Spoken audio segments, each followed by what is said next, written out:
All right, it is 5:30, so I believe we can begin the meeting. We can call to order the Learning and Teaching Committee meeting, May 17th, 2021 at 5:30 p.m. for St. Charles Community Unit School District 303. We will start with citizens' comments, and I believe we have some.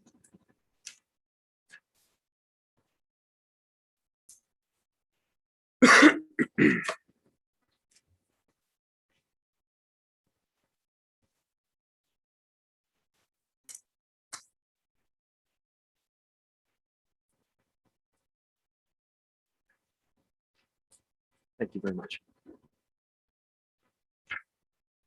Okay, I'll start with our introduction. So the school code provides for a public comment period at each board meeting, subject to reasonable constraints. The practice of this board is to limit public comment to 3 minutes per speakers to a total of 30 minutes per meeting. Speakers addressing the board are expected to maintain a reasonable level of civility. Also, personnel matters are sensitive and confidential, and comments regarding individuals should be respectful. Insults and defamatory remarks have no place in this setting. The board will terminate public comment if speakers cannot adhere to these guidelines. Please identify yourself at the beginning of your remarks. Our first speaker is Jessica Bridges, and the topic is opposed deep equity. Hello, my name is Jessica Bridges and I'm a parent in the district. I have 2 students here, one at Redline and one at One Hall. And I'm speaking here today because I oppose the deep equity curriculum. It's not that I don't believe that the district may have some issues, but rather I believe there are better ways to solve these issues than the current highly controversial plan. For example, there was a student at a previous meeting who mentioned how little is taught in schools about other cultures. It would be impossible, of course, to teach all there is to know about the world's cultures and histories during the short amount of time a school has. In reality, you can receive a doctorate degree in the study of different cultures. But a good introduction class could be a multicultural literature class. Another concern I heard was lack of support for bilingual students with regard to counseling and college applications. When I was in school, every student was required to meet with the guidance counselor at least once a year for a class period. And I'm sure there's other concerns and issues as well. And after an equity audit, we can begin to address and solve some of these concerns. But this deep equity curriculum does not address either of the concerns brought up in my example. The deep equity curriculum is highly political and it's highly controversial. It is creating a divide here in our school board meetings, and I believe it will similarly create a divide amongst our students. We are all here because we want what is best for the students. And I will be frank when I say that what is best for all the students is not shoving our politics down their throats.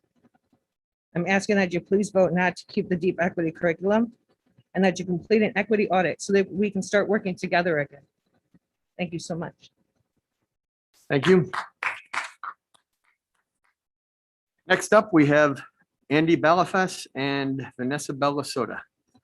And they're from St. Charles Veterans Constituents Support Group and Deep Equity.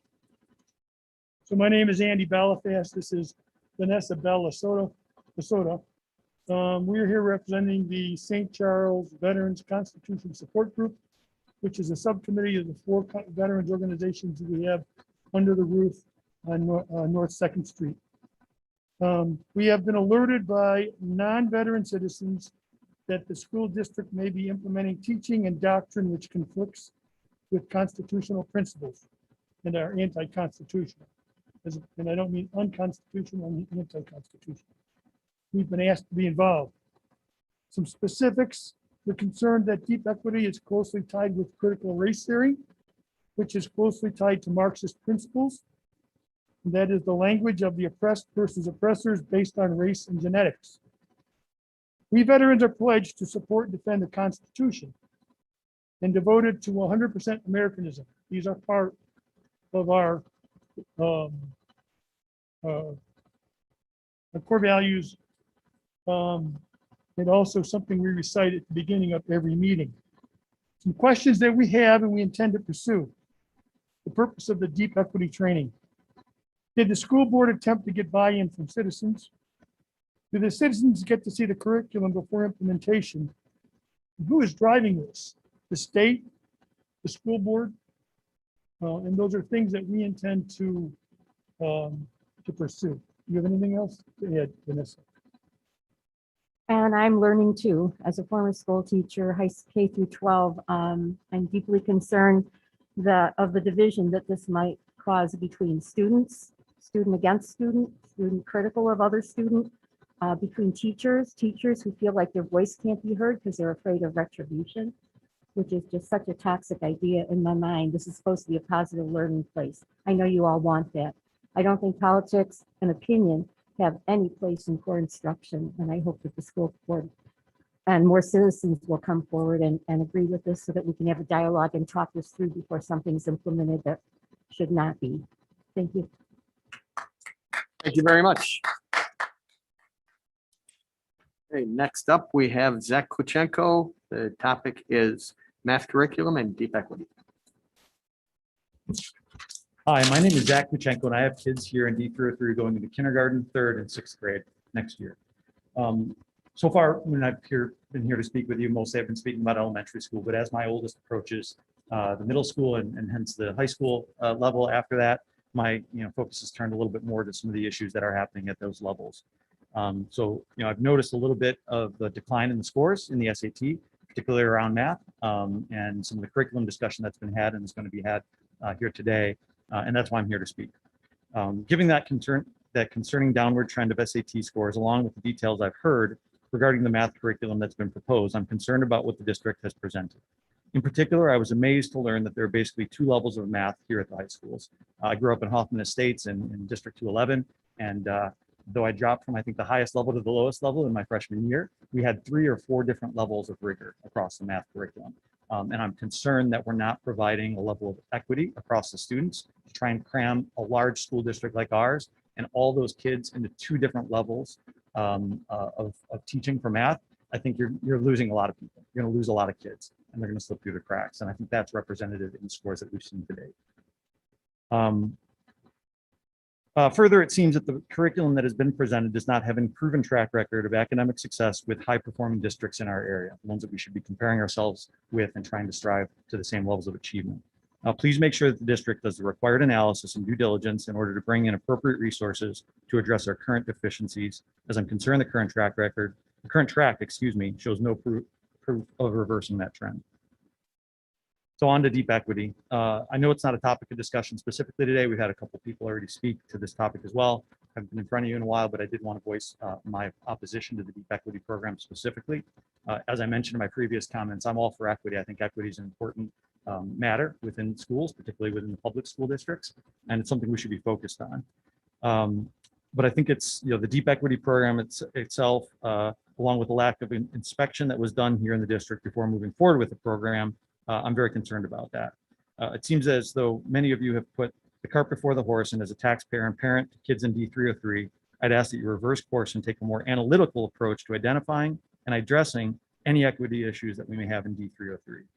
Anecdotal and politically driven analysis should not be how we make major decisions in our community, and I fear that is largely what drove the previous dialogue and decision. I ask you reconsider moving forward with deep equity and first take a closer look at the needs and goals of D303 with respect to equity, while allowing the state to further clarify their requirements around the same. Thank you for your time. Thank you. And next up is Terry Nagel, and the topic is deep equity.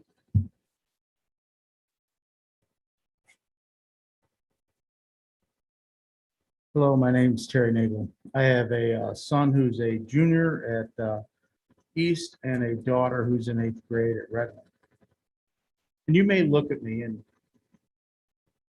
prejudge what I'm saying. I think deep equity is great. You know why? It teaches white supremacy. That's why I think it's great. I mean, they're teaching that white kids had an advantage over black kids their entire lives just because of the color of their skin. I mean, right? Am I wrong in saying that? I mean, I ask you, the board, is that not what you're teaching?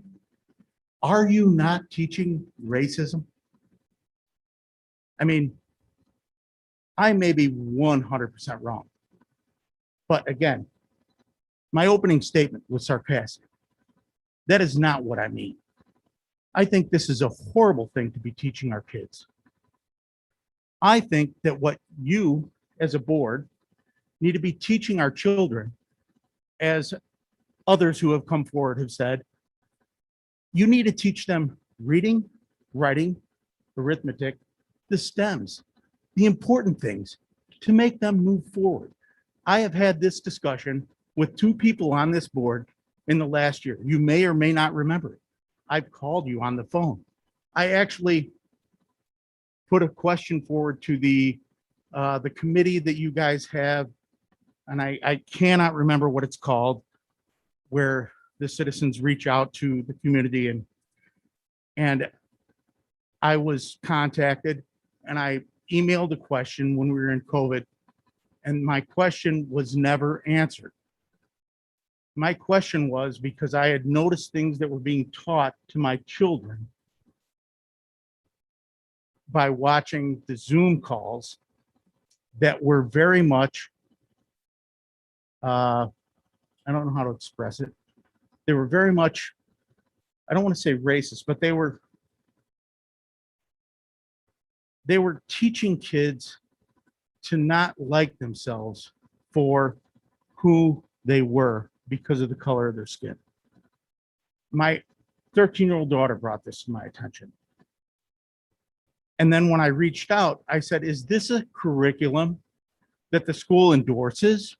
Or is this a teacher who has gone rogue because they're on a Zoom system that they can now do this? And I was told Dr. Pearson would get back to me. I don't know which one of you are Dr. Pearson. I'm sure one of you here is, if you could raise your hand. You never got back to me. I was told you would. Never got an email. Okay, thank you. Time up. Okay, thank you. That concludes the citizens' comments portion. Next up, we will move on to superintendent update. Pearson?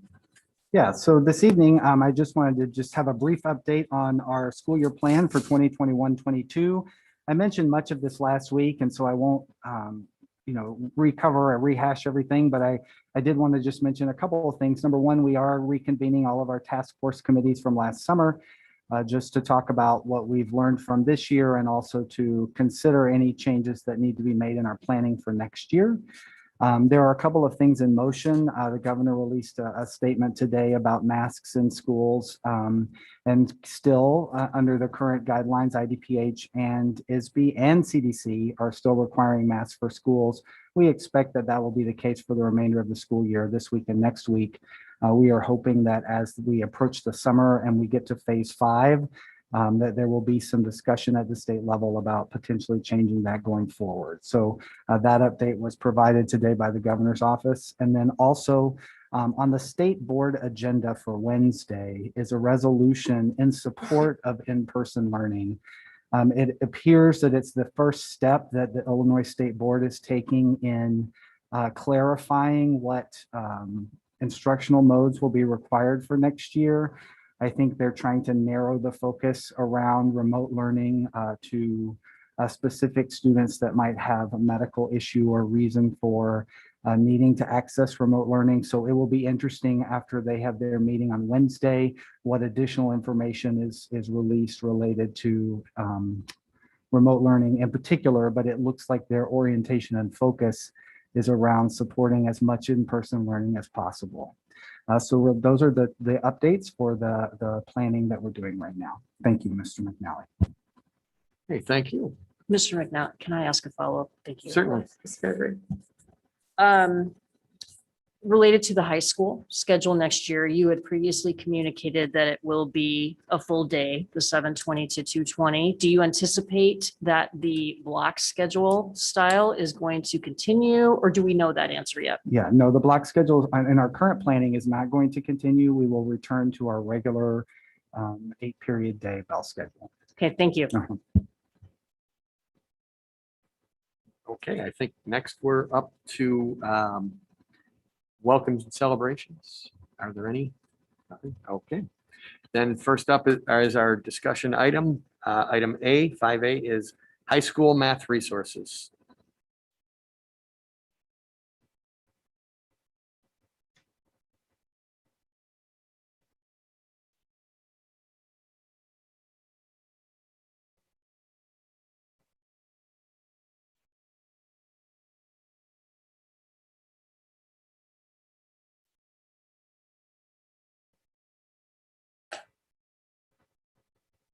Sorry, I need to get my glasses.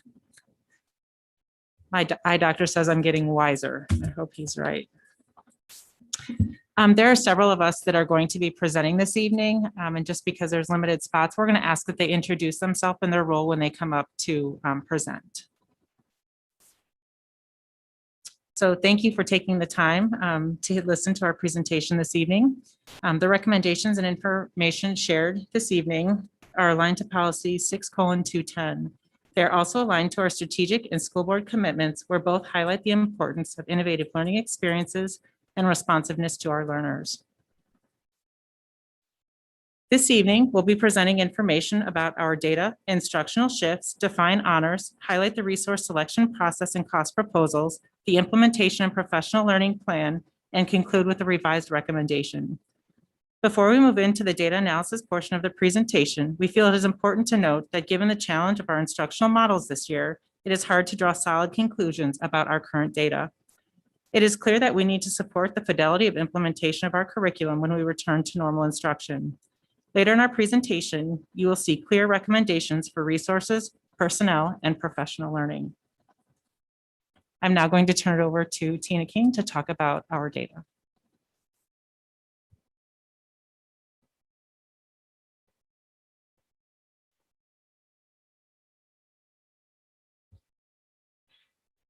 Hello, I'm Tina King. I'm the teacher on special assignment for K-8 mathematics and science. We're looking first at the table that illustrates the compelling need for change in our high school mathematics program. Data is from the ISBE report card from our last complete data set in 2019. Out of our 10 benchmark schools, D303 is ranked 8 out of 10 on the grade 11 SAT for mathematics. On the following slides, you're going to see data from two different populations. Middle school students taking algebra and ninth grade students taking algebra. It is important to note that students in 8th grade are accelerated and academically talented students. In our current 9th grade class, approximately 36% of students completed algebra in middle school. On this slide, we're looking at current Algebra 1 students in middle school. These are the current academically talented 7th and accelerated 8th grade students in algebra. Looking at middle school students taking algebra this school year, we are seeing large increases in our measures. And D303 is outperforming expected growth. In the fall, students began the year with a mean scale score of 535 on the PSAT. If this was a student score, it would be at the national percentile rank of 84%. After 1 year of illustrative mathematics algebra 1, the same students now perform at the 98th national percentile rank. This is a potential indicator of our success with illustrative mathematics as a resource to support student learning. When we look at meeting the growth goal, as a group, the national benchmark is 0.5 or 50%. This group met growth goals at 57%, outpacing the national expectation. This doesn't mean that 43% of our students did not grow. 94% of students had growth, but not all students met their target growth level. On this slide, we're looking at the current 9th grade Algebra 1 students. These students took a standard level math course in 8th grade. Overall, we are seeing greater growth and achievement in our 8th grade year compared to the 9th grade year. It is important to note that in 1819 and 1920 years, we had consistent instructional models. From the data we have, there is a larger point gain from fall 8th to fall 9th in 1920. While the gains in 2021 are smaller, we see the same ratio, fall to fall and fall to spring, in 1819 as we do in 2021. The change in 9th grade is half the change in 8th grade. Given the challenge of our instructional models this year, it is hard to draw clear conclusions about our current data.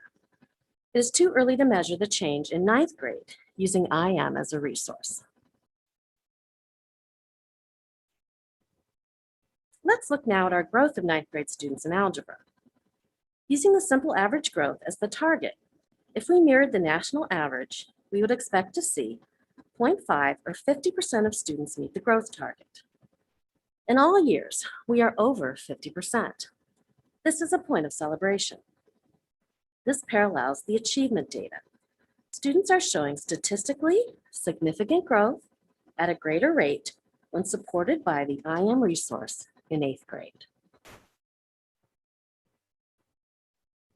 This is the same data set, current 9th grade students in Algebra 1, broken down by achievement levels. During the 2021 school year, we saw an increase in the percentage of students meeting and exceeding standards from 16% to 29% between fall and spring. We also saw an increase in students meeting College Board, college and career readiness standards, and a decrease in students at below or warning levels. At the request of the board, this slide represents the quadrant data for our current 9th grade algebra students. Quadrant data connects the variables of achievement and growth. Remember that we're using the College Board tables for growth expectations from a typical year. If we look like the nation, 50% of our students would meet the growth target. Even in this challenging year, we have 53% of our students meeting their growth target and 28% of our students meeting both growth and achievement goals. There is concern for the 46% of students not meeting growth and achievement goals. We do know that most of these students have shown growth, but many have not met their growth or achievement goals. Now I'm going to turn it back to Christine. Thank you, Tina. Again, it is difficult to draw conclusions about the use of resources and implementation in the current year. We have potential indicators that IM is supporting the learning of students in 8th grade, and we are hopeful that we will continue to see these gains. In order to foster that continued growth, we need to improve our alignment and coherence within algebra, geometry, and algebra 2, shift instructional practices to a more balanced mathematics program, and be more intentional about connecting the classroom to the SAT assessment. I'm now going to turn it over to Justin to talk about instructional shifts. I'm Justin Brennan. I'm the secondary TOSA for mathematics, and I'm also a teacher at St. Charles North High School. Stanford University, one of the leaders worldwide in mathematics education, cite that there are generally 2 ways to learn math. One common practice is to show students methods or skills and have the students repeat them. However, in this practice, the methods or skills often lack meaning and connection to the mathematics as a whole. Students reasonably ask, when are we going to use this? Additionally, students lack opportunities to make mathematical decisions selecting methods. The second practice is to engage students in rich, open, visual, and creative tasks. And a growing body of research links student engagement in higher level cognitive demand tasks to overall increases in mathematics learning, not just the ability to solve problems. Tasks require students to use their intuition and thinking, choose methods that can be useful in the task, and evaluate their approach. When students need to learn new methods, teachers teach them inside the task, allowing students to make more natural connections to why the math is necessary. As a result, the students learn the methods more deeply and make connections between the ideas. This helps students learn modeling, which is important for mathematics beyond high school and in careers. In a balanced mathematical program, students get procedural fluency through conceptual understanding. Research from the Stanford Graduate School of Education has shown that task-based mathematics that emphasize growth mindset strategies results in 50% average improvements in test scores, significant boost in engagement and persistence, and GPA increases in other subjects, not just math.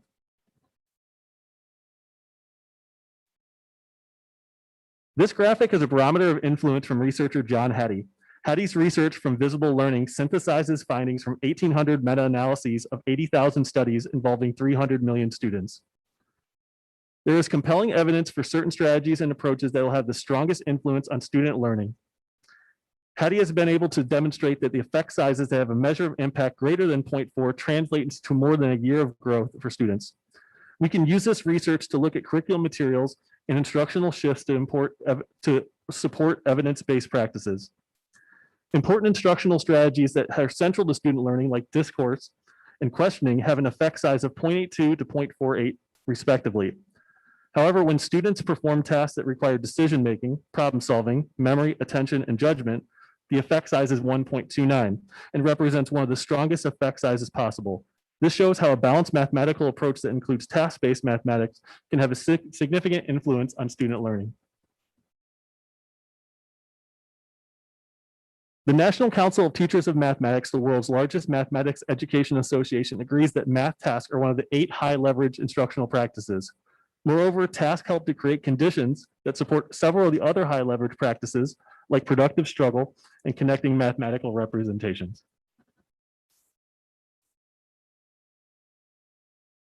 This Algebra 1 problem selected from Unit 6 in IM demonstrates some of the instructional shifts that are occurring in mathematics.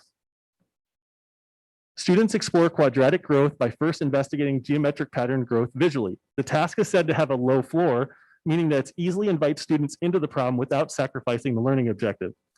Even with that low floor for entry, the task also has a high ceiling, meaning that students can begin to connect deeper, more abstract algebraic concepts. The task also has an open middle, meaning that students have the flexibility in their methods and their reasoning.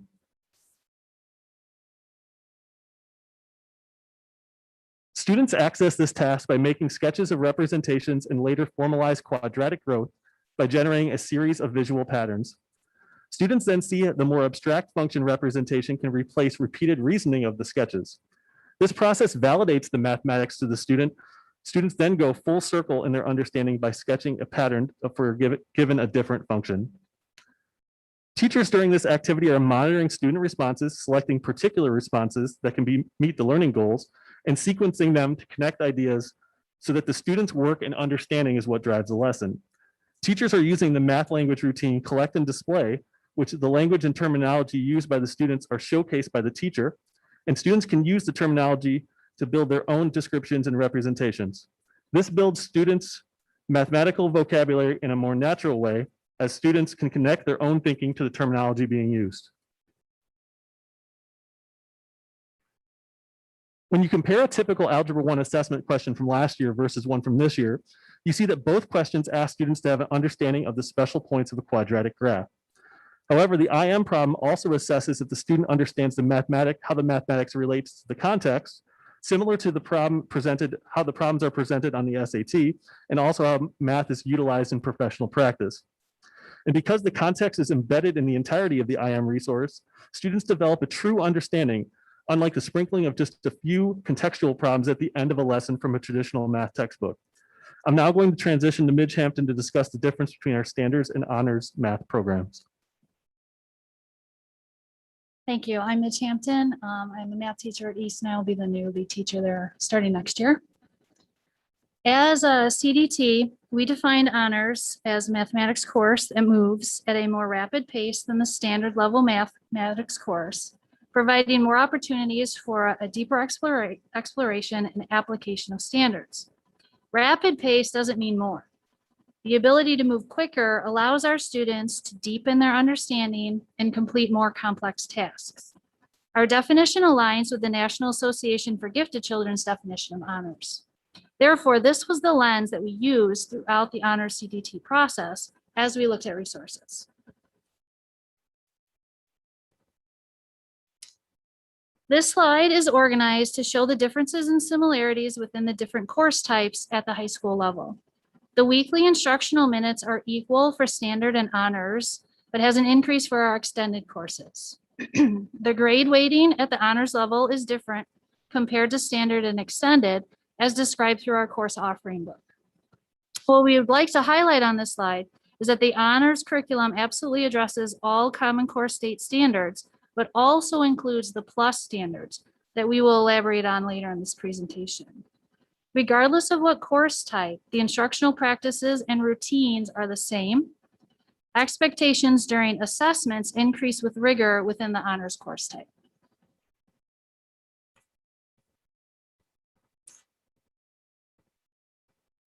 The Common Core does not require plus standards to be integrated into curriculum. One distinguishing characteristic of D303's honors math courses is the inclusion of the plus standards of the Common Core. These standards intentionally go beyond the expectations of the course, provide students with additional breadth and depth, and help to expose students to mathematical knowledge necessary for advanced math courses such as future honors math, as well as AP math. These plus standards allow students to access more opportunities for a deeper exploration and application, which aligns with our honors definition. And now I will invite Renee Reynolds to talk about the resource selection process. Good evening. I'm Renee Reynolds, Assistant Principal for Instructional Programs at St. Charles North. We know, according to multiple research studies, that high-quality instructional materials is one of the most substantial impacts on rigorous student learning. The CDT is recommending IM for our standard level math courses and Envision for our honors level math courses, knowing the impact the materials will have on depth and long-term student learning. I will now turn it over to Mark Borzula. Good evening. I am Mark Warzula, AP of Instructional Programs at St. Charles East. Ed Reports was one of the screening tools when identifying what resources should be considered for D303. Ed Reports is an independent nonprofit organization designed to improve education by providing free reviews of K-12 instructional materials. According to Ed Reports, both IM and Envision AGA fall within the highest expectation range for all three gateways. Ed Reports states on their website that it does not make recommendations whether one curriculum is better than the other. This is because what is better for one student, teacher, or district is something that is a question that requires a lot more information than what they look for in their review indicators. Last year's CDT recommended illustrative math for standard. And this year's the CDT's focus was on our honors program. I will now turn it over to Jennifer Anderson, who is going to talk about what set Envision apart from illustrative mathematics as our recommendation for honors. Hello, I'm Jennifer Anderson, lead teacher for math at St. Charles North. One of the factors that set Envision apart from IM as the honors recommendation is that it addresses the plus standards. Envision offers an increased width of topics by including many of the plus standards of the Common Core. These plus standards are easily identified at the beginning of each unit as shown on the screen. Across Geometry and Algebra 2, Envision covers or partially covers 46 plus standards.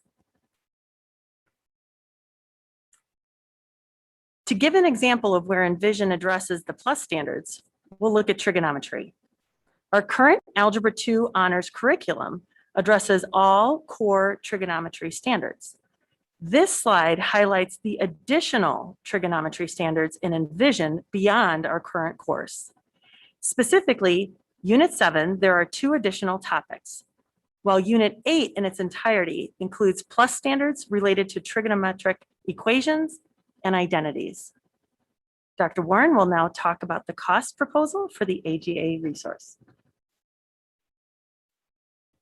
Thank you, Jen. At the last L&T committee meeting, there were questions about the cost of 2 separate programs versus a single resource, as well as the advantages and disadvantages. The total cost for a separate resource, Envision and Illustrative Mathematics for honors and standard respectively, is $325,325.27 for 3 years. A single resource for 3 years using IM is $283,104.10, which is a cost savings of a little over $42,000, which is approximately $14,000 per year. The greatest savings is a 6-year commitment, which has an approximate savings of $23,325 per year. The CDT met and discussed the advantages and disadvantages of a single resource. The advantages are an exact alignment, allowing for student movement within the levels, familiarity with the resource, navigation, and routines for stakeholders, reduced professional learning, and a cost savings. The disadvantages is that different resources can fit a particular need more appropriately. I'm now going to turn it over to Justin to talk about professional learning. Better Lesson and District 303 schools share a vision to support sustainable practice change towards student-centered math classrooms in the district's middle and high school grades. This change will require a clear understanding of roles and responsibilities for teachers, teacher leaders, school leaders, and district curriculum personnel to ensure the support is timely, targeted, and relevant to teacher and student needs at every phase of the curriculum implementation. As better lessons build awareness and context around District 303's instructional culture, current reality, and the needs of educators and instructional leaders, Better Lesson will hone in on a set of shared outcomes for professional learning. Better Lesson will provide progressions of learning, support, and impact data to assure that target goals and outcomes are met. The professional learning will center on two main areas of growth: teacher growth and leadership growth. Teachers will engage in learning focused on student-centered mathematics, along with the strategies necessary to develop classrooms that are truly student-centered. School leaders will be supported in that they'll learn how to observe for evidence of instruction aligned to student-centered practices and provide feedback necessary to improve practice.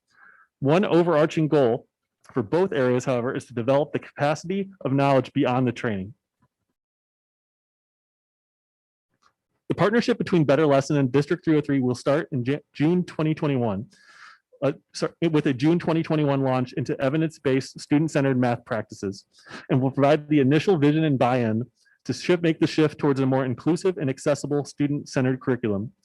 Over the course of the 2021-2022 school year, Better Lesson will build the capacity of school leadership to foster a culture of continuous growth in mathematics instructional practice at each building.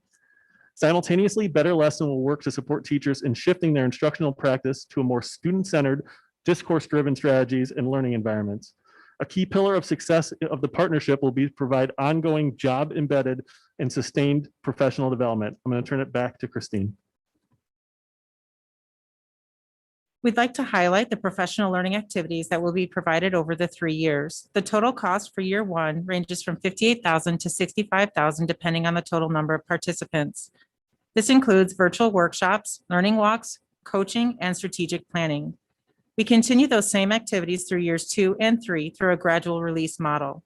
The purpose is to build capacity, allowing District 303 teachers and administrators the ability to meet the teachers wherever they are at. The cost for all 3 years ranges from $136,200 to $143,200.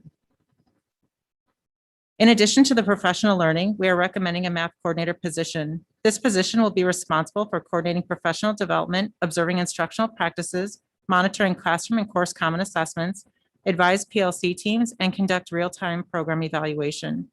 This position will require an administrative license, as they will serve as a key evaluator for mathematics teachers teaching Algebra 1 and beyond. This position would also play a role in educating parents and the community about balanced mathematics and the importance of both conceptual tasks and procedural fluency in our curriculum.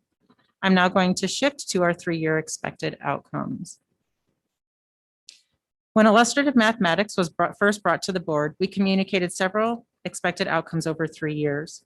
For this current year, we expected that 80% of our students would demonstrate proficiency on the course learning targets.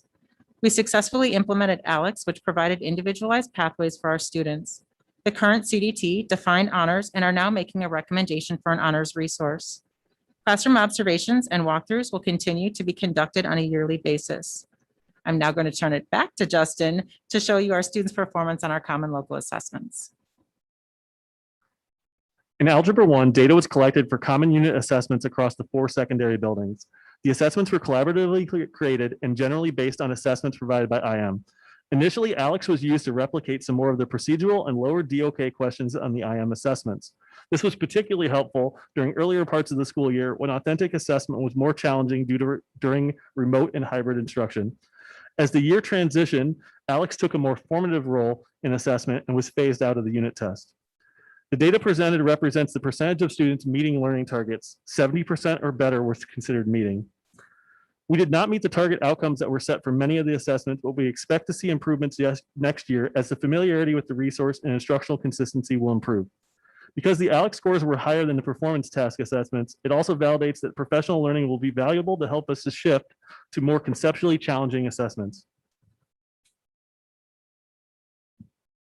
As a result of the professional learning curriculum and resources for next year, we are expecting that 80% of our students will meet the course learning targets measured on local common assessments, continue to increase student performance for algebra, increase the SAT mean math score by 30 points, increase the percent meeting exceeding on the SAT by 5% based on the growth in 18-19, and increase the subscore in the heart of algebra and problem solving and data analysis by 1 point. In addition to the 21-22 expected outcomes, we want to see continued success on local assessments and growth of our student performance on the SAT suite of assessments. We have revised our recommendations since the April L&T committee meeting. Our revised recommendation is illustrative mathematics for standard and envision AGA for honors to include a partnership with Better Lesson and the addition of a math coordinator position. Our partnership with Better Lesson will help us work to support all educators in shifting our instructional practices to a more student-centered, discourse-driven learning environment. In addition, to ensure successful implementation, the recommendation to the board includes one additional position to make sure each stakeholder group has what they need to grow and improve. We know that school improvement efforts are more effective when instructional materials, strategies, and assessments are aligned, monitored, and celebrated. We want to invest in our students, teachers, and administrators and the future of mathematics education in District 303. And before we turn it over to questions, I would like to have any CDT members, I know one is here that did not present this evening, stand up and introduce themselves to the board.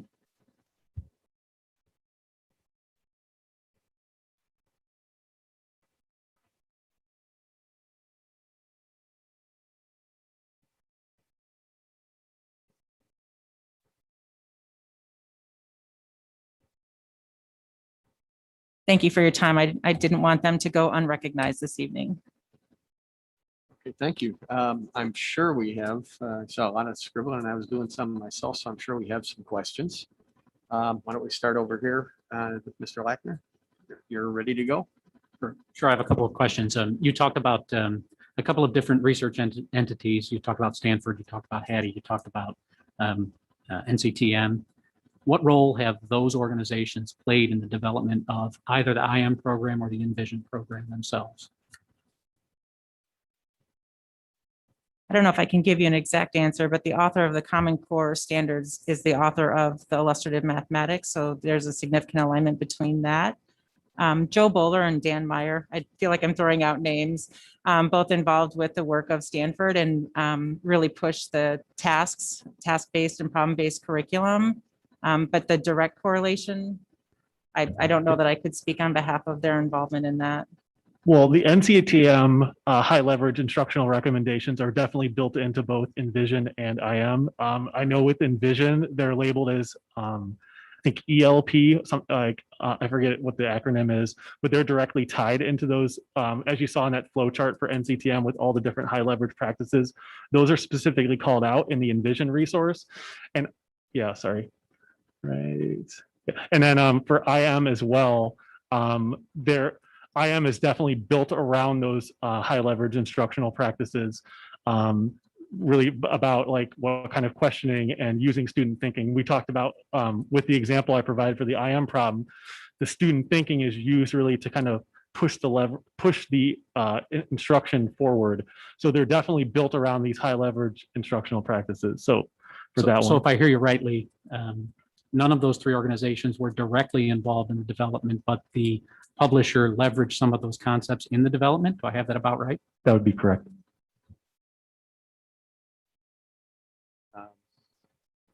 If you have any questions, Ms. Pell. At this moment, the question that I'm thinking of, and maybe Mrs. King expanded to this, or explained this, but maybe I didn't catch it. She was stating this is for not necessarily for AT kids. However, is this to make more sense, the IM and the Envision, if there's a student who is in AT at the 7th grade or 8th grade level, they are taking the honors geometry. So that is, even though it's not in a high school building, that would be their resource. They would mirror the exact same resource as the high school. Okay, thank you. I have a few questions. Thank you for the presentation. It was nice to see you all here. And the presentation was very helpful. It's good to see the data and the research is pretty strong. So thank you for all of that. I'm curious for a couple of things around instruction. Could somebody explain to me who determines who is teaching what course at the high school level? Who teaches the standard math high school? I don't need names. I'm just wondering how. Well, we do have a process in place where teachers are, in previous years, especially based on the training that they had for a previous CPM. But we look to pair teachers with courses they're passionate about, most interested in. Also experience has something to do with that, as well as like their years of, how many years they've taught a certain course. Of course, when it comes to AP courses, those teachers go through an AP training. Yes. I'm just going to lead a little bit here. So are our standards courses getting our most experienced teachers? Yes, we have very experienced teachers, and we try to keep a balance for standard and honors between them. So our kids are getting the best instruction as possible. Since I've been around the block a little bit, and sometimes I'm not saying that happens here, but in other districts, teachers get to choose and they get tired of doing algebra and would rather do a higher level course. So I'm just wanting to be sure that we're looking at kid needs for instruction rather than because I'm passionate about a content department. We try to do a blend between more novice teachers and experienced teachers so that they can work collaboratively and the younger teachers can learn from the veteran teachers as well. We do solicit that feedback, as Jennifer mentioned. As assistant principals, we also work with the lead teachers to navigate through that information and identify who are the best individuals to teach those courses. Does that help? Yes, thank you. And just to add to that, we do very similar practices at East. I don't know if you saw Sandy come up and tap me on my back, and I'm sure we speak to that. But one thing we try to do is put our best teachers with our most struggling students as best we can. Great, thank you. So we're now going to have two resources. You're recommending two resources, even though the presentation said it'd be nice to have one. Am I reading that correctly? I think we were asked at the last board meeting, Ms. McCabe, to share the advantages and disadvantage of a single versus two resources. And so that was information we provided this evening. So for the professional learning for both of these resources, I assume it's a requirement in order to use the resource? Not this summer, it would not be. There is something in the contract that allows us to require professional learning every 2 years. The CDT did not vote to make this training required, but we are going to do everything we can if they are unable to attend this summer to record the sessions and to provide that training in an alternate format. So I'm going to ask a question. Is there resistance that we need to be concerned about if IM is adopted? I'm not sure I can answer that on behalf of staff. Okay. Then I'm going to assume that people will embrace whatever is determined and will go into professional learning, even if right now there is dissent. I think that we have received some feedback from individual teachers who have some concerns. But in terms of the CDT, I think that the presentation tonight is showing that the data and the recommendation speaks for itself. Is there articulation? Do we have a pre-K-12 articulation on math? Is there opportunities? Have we built in opportunities for high school and middle school teachers to share? And I don't mean this year for sure. That's a really great question. We have limited opportunities, but both the middle school and high school are desiring more opportunities to have that articulation. I do believe that the new CAI process of really looking at our curriculum pre-K to 12 plus allows more naturally for that to occur. But we are always seeking, time is a huge factor, but we're always seeking opportunities to make sure that they have that articulation time. We did have middle school representation, both from Thompson and Redling throughout both CDTs. I think the board would be willing to support. I'm not speaking for the board. As one of 7, I would highly support that articulation because I think that would be great for our kids as well. And Ms. McCabe, if I can just piggyback on that, the professional learning that's going to occur this summer is not just for high school teachers. We would naturally allow all secondary teachers to attend that professional learning as well. Mrs. McCabe, I don't mean to interrupt, but you brought up a point that was one of my questions. I usually try to wait till the end to ask mine and hope they've all been asked, but I want to piggyback on something you had said regarding, the original proposal was for IM with Alex. Am I correct for the honors? Are you referring to last year, Mr. McNally?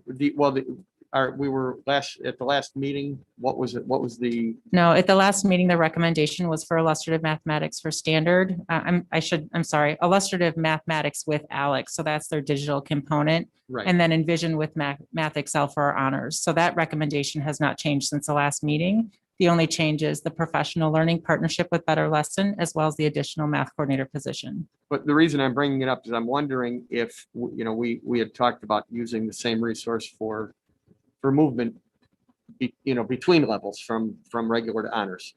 And so I'm wondering if, had we considered using Envision for both levels? And what I understand is that from what I've heard from some teachers, we received an email. And from what I've heard, there could be some advantage with using it. And if I understand, is IM now open source for? Yes. Okay, so would it be possible, or would it be a reasonable consideration to consider Envision for both levels and using IM as a supplementation? Hang on, I'm going to jump in here before we go there. I think we want to get questions out from the board before we kind of jump into other recommendations on the table. So I wanted to jump in and ask a question about, let's talk about the kids' performance, and let's go backwards a little bit to SAT performance. Can I get that question answered before we move on to the next one? I'd appreciate it. I'll go ahead and speak on that behalf as someone who oversees the CDT process. I think this year's CDT has been trying to build off of the work of last year's CDT. And so the recommendation that came for standard last year, we then took a deeper dive on honors. So we have not considered changing the recommendation from last year's CDT because we only have 3 people who were really even on the same personnel on last year's CDT from this year. So again, being respectful of all the work the team did last year and recommending that, and now bringing tonight's recommendation for you. So no, the only consideration we made was based on the cost difference. And also at last month's conversation, a few board members talked about the recommendations from Ed Resource being higher for IM, and for us to consider that being a cost savings and potentially a more highly rated curriculum for both. Thank you. All right, thanks, Mr. McNally. So, excuse me, I had 2 more questions. Okay. I'm sorry. Is that okay?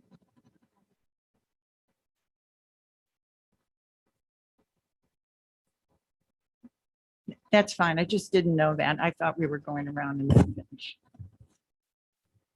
I just want to put it on the table. Can we go back to this SAT performance and kind of conceptually how this works in problem solving?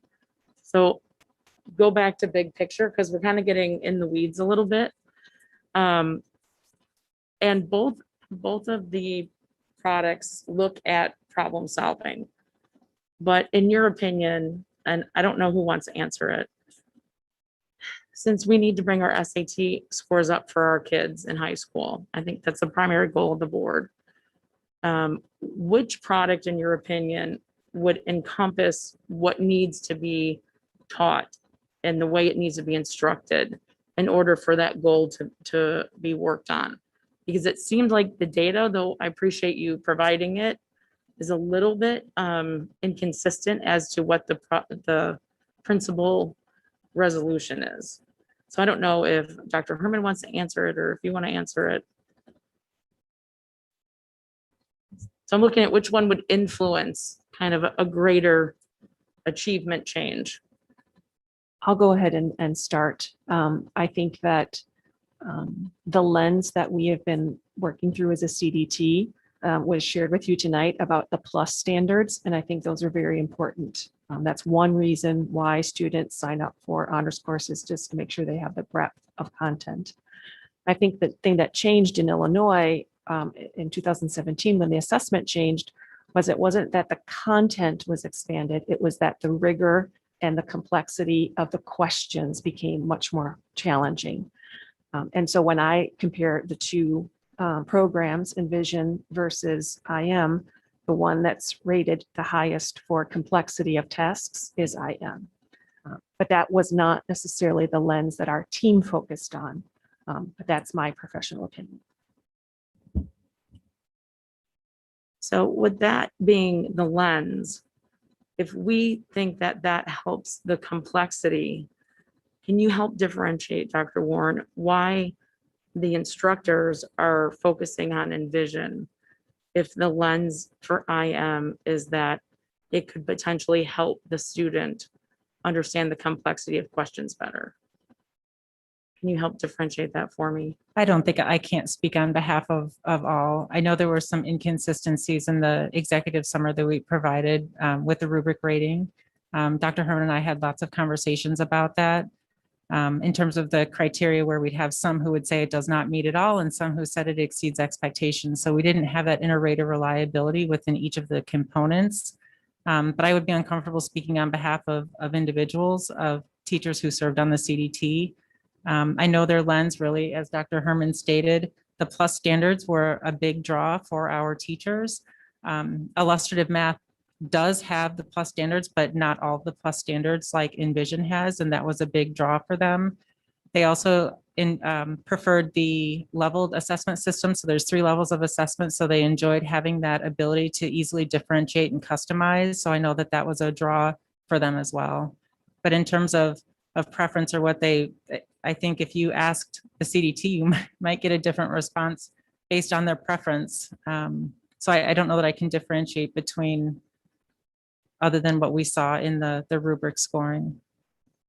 Okay, and I have lots of little questions, but I wanted to just get back to macro vision for a minute and kind of backtrack as to what is the better product. So if you're looking at standard for IM and Envision for honors,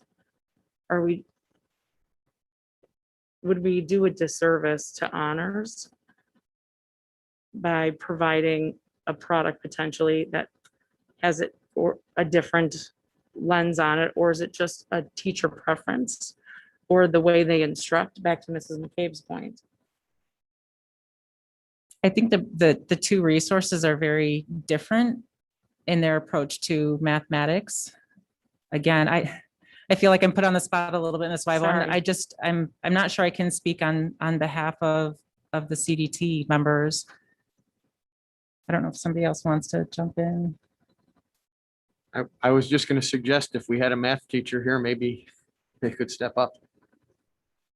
I'll sit right here and I'll come back up. I want to also emphasize that I don't want to speak for the whole CDT or the math departments.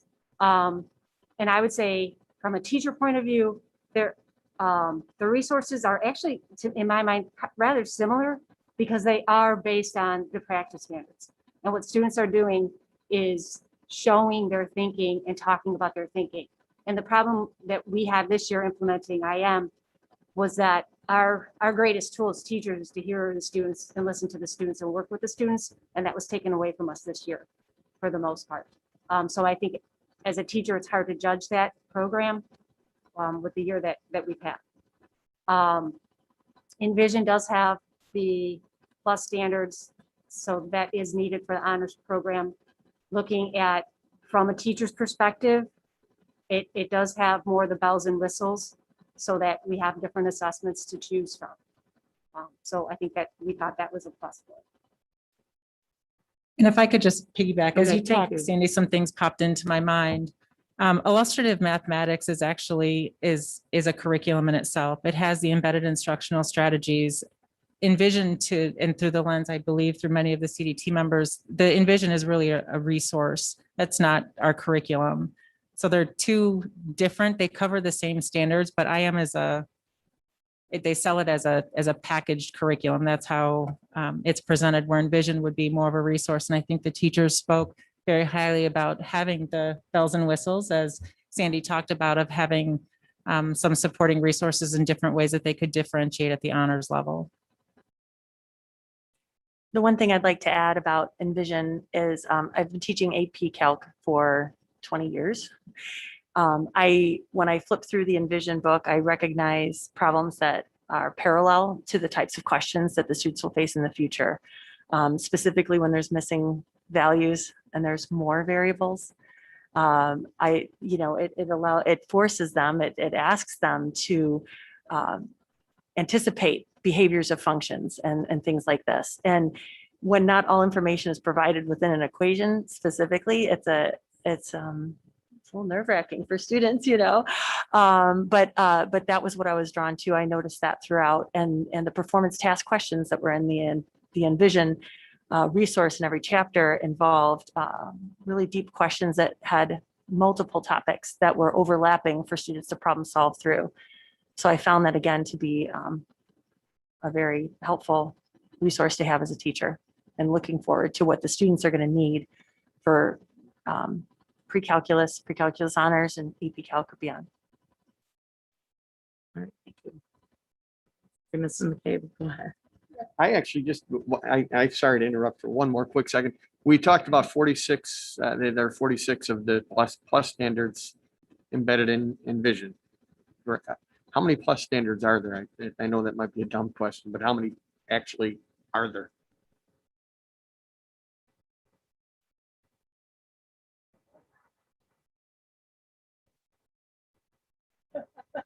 I could have someone in the, maybe Ms. King could look that, or someone in the audience could look that up and get back to you. I wrote the same question down in my slide as well. More of a curiosity, just wanted to know kind of, is 46 a lot, or is 46 only a few of the 3,000 plus standards there are? So Well, there's no, not 3,000. I was exaggerating intentionally, sorry. Mrs. McCabe, I think we can. I'm a little confused. Are you okay for me to finish? Okay. Thank you. And I think those were important questions to have answered. I appreciate. I would want to talk about the math coordinator for just briefly. Will we be also seeing a change in support for professional learning, the PLCs, in terms of coaching? Having another evaluator may not necessarily impact instructional change. So I'm wondering, we're going to have the professional learning. It doesn't sound like everybody will be participating at the same time. And I'm knowing that this is going to have an impact on instruction. How can we be sure to support the teachers so that they have feedback, that they get to analyze student work, they look at their own instructional practice? How will that happen? I would want it to build off of our current practice, where at each site, the assistant principals play a major role in supporting PLCs as well as the lead teachers. And we want that to continue. However, we know that implementing the new number of courses that we will have, both at the standard and honors level, that we need more hands on deck. So we would see this person helping to coordinate common professional learning, to help with the data analysis so that the PLCs can focus on the meaning and not as much the data crunching. We would also see this person, again, with that understanding the mathematical practices, helping other administrators and other educational leaders know more look-fors and some more maybe language to coach teachers in shifting that instructional approach. So we would see it being more of a lever for change, not that everything would be solely on their shoulder. Can I clarify, would that person be site mobile or would they be site specific? site mobile between the two buildings and at the middle At the middle schools. schools, that's what I thought. Okay. And if I could just add, Justin Brennan is very humble and probably wouldn't say, but he is going to continue in the TOSA role next year. And his special assignment will be as an implementation specialist. So he will serve and teach one classroom to serve as a lab classroom, allowing for maybe us to record or maybe for teachers to come in and observe, to really be that lab classroom model for secondary. One of the things, though, about Better Lesson that we're really excited about, we've used them in the past, and they come highly recommended as well from District 203, is that it's not just about the teacher development, it's the development of our leaders who are leading those teams as well. And the idea of that gradual release model is to really empower them to take that learning and continue to grow in the district. So we really love their approach of that balance between teacher and leadership so that we're supporting both sides. I'm excited about lab classrooms. That's wonderful. The other big piece that's on my mind, and I don't think you can answer it now, is the root cause of why we're seeing a decline between 8th grade and 9th grade. And my guess is that that's work that has to be done at the PLC level.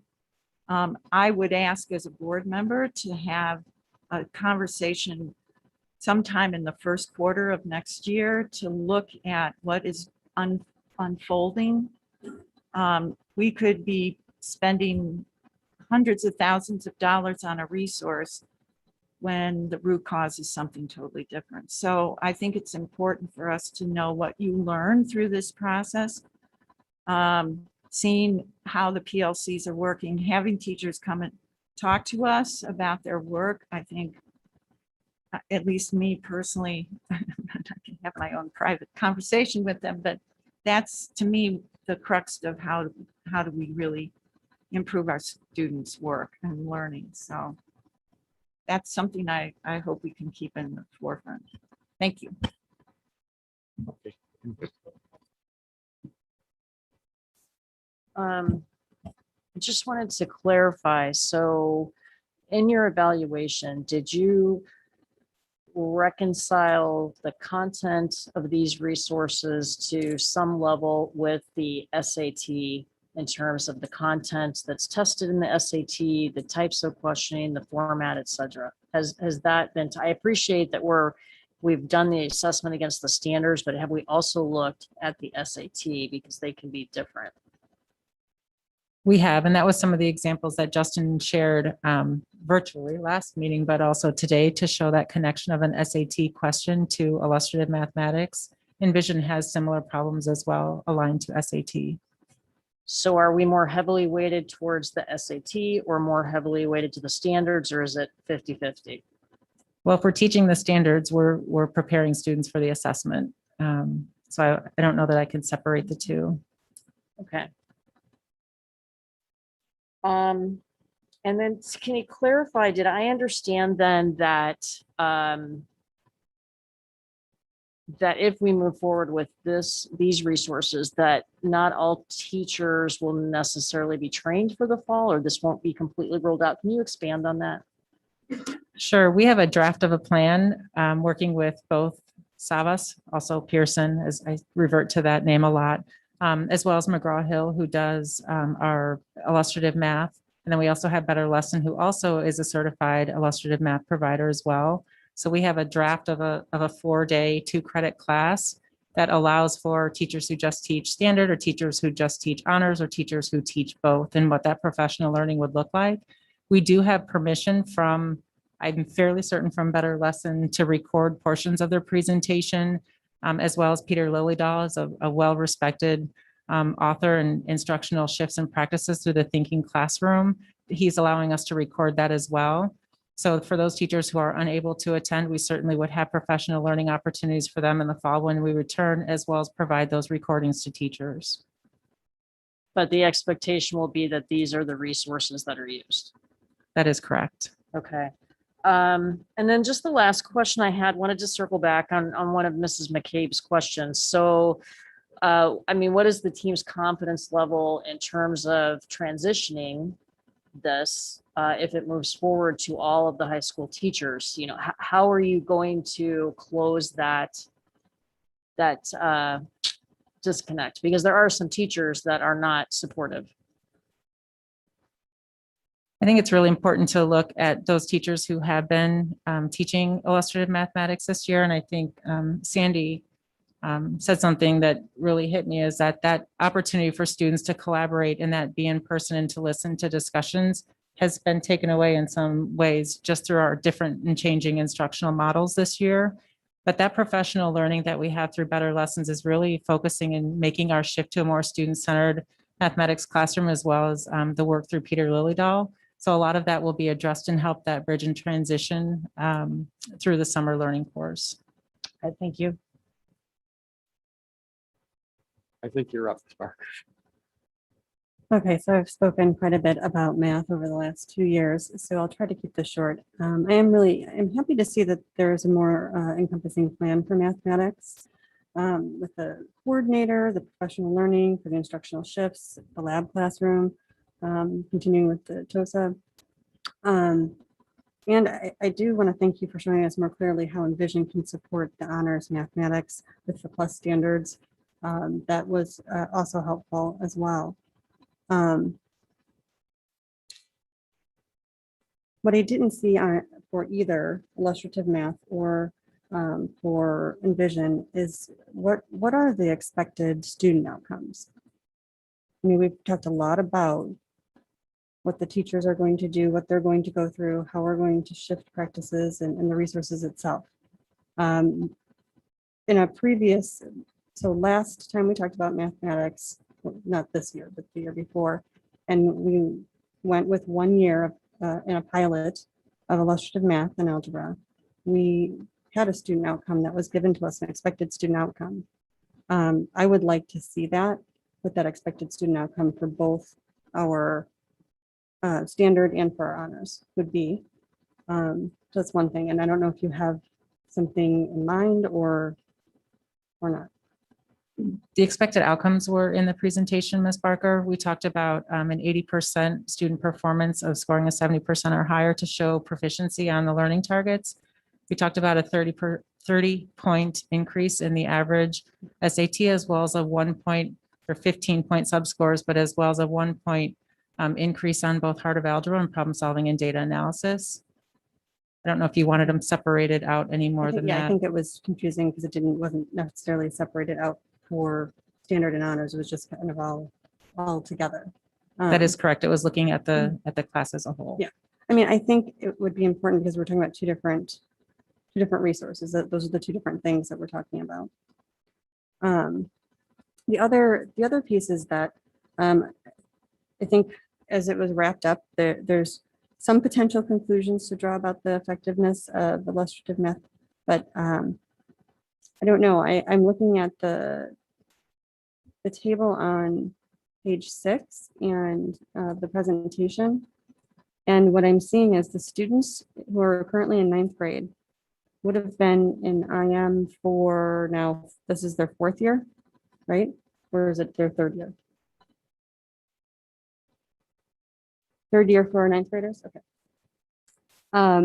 There, if you look across the table, 8th grade, fall, 9th grade, fall, and then this spring, that doesn't look better than what happened in 2018. So I guess I'm not convinced of quite yet about the potential conclusions about effectiveness.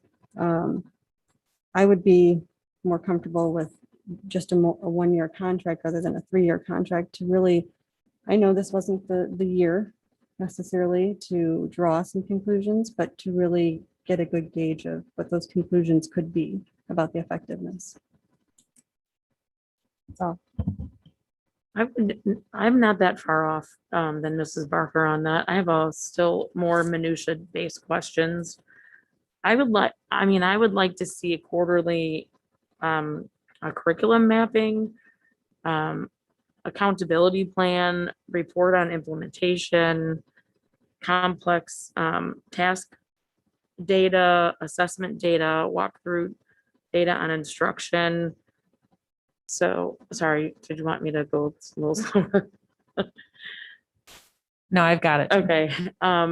My concern is we just did a year of this program it was COVID, so none of the data we have is truly valid. I'm totally aware of that. To all the teachers out there, I know you worked really hard.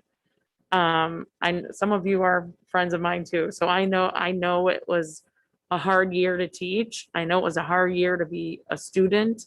So it's really hard to assess the data we have on this product that we use for a year with Algebra 1 and say it's good to go or it's got to go. You know what I mean?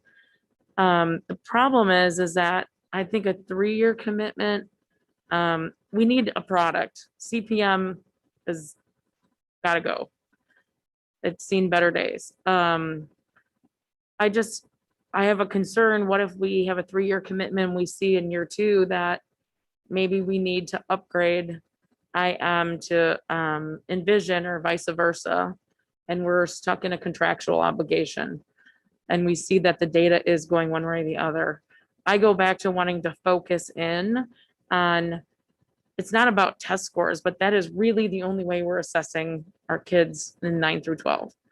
And those kids that are taking algebra early and geometry early, we have other assessments in K-8. But for 9 through 12th graders, this is it. This is our only assessment tool. So I just am not sure. That's why I was concerned about, are we doing, is this the right tool for the SAT? Because really that's it, or PSAT. When I say SAT, y'all know what I mean, right? Okay. I want to also ask you to highlight for the public that we have three levels of teaching. We have the extended, which is our 3rd level. So I just want to be clear for people that are listening that is our 3rd level. And if you could, can you expand on that for anyone that doesn't know what that is? The structure of the extended Yeah. classes, it's a period and a half rather than just a period. So they get a period and a half of a period extra every day of instruction. Okay. And the curriculum is? They cover the same curriculum. The As standards are the standard, same, yeah. correct? And they take the same assessments as well. So, yeah, I just want to clarify on that point. So they have extended period of time. So in other words, an hour and a half versus an hour, let's say, but they're covering the same amount of material. So that's not really that's not above an honors level. That's not what we're talking about then. Oh, it's the other side of That's- our yeah, I standard, wanted to right? clarify, that's what I Right, was for our students who understanding. might need a little bit more time or who might be struggling or getting that additional time and Right. support.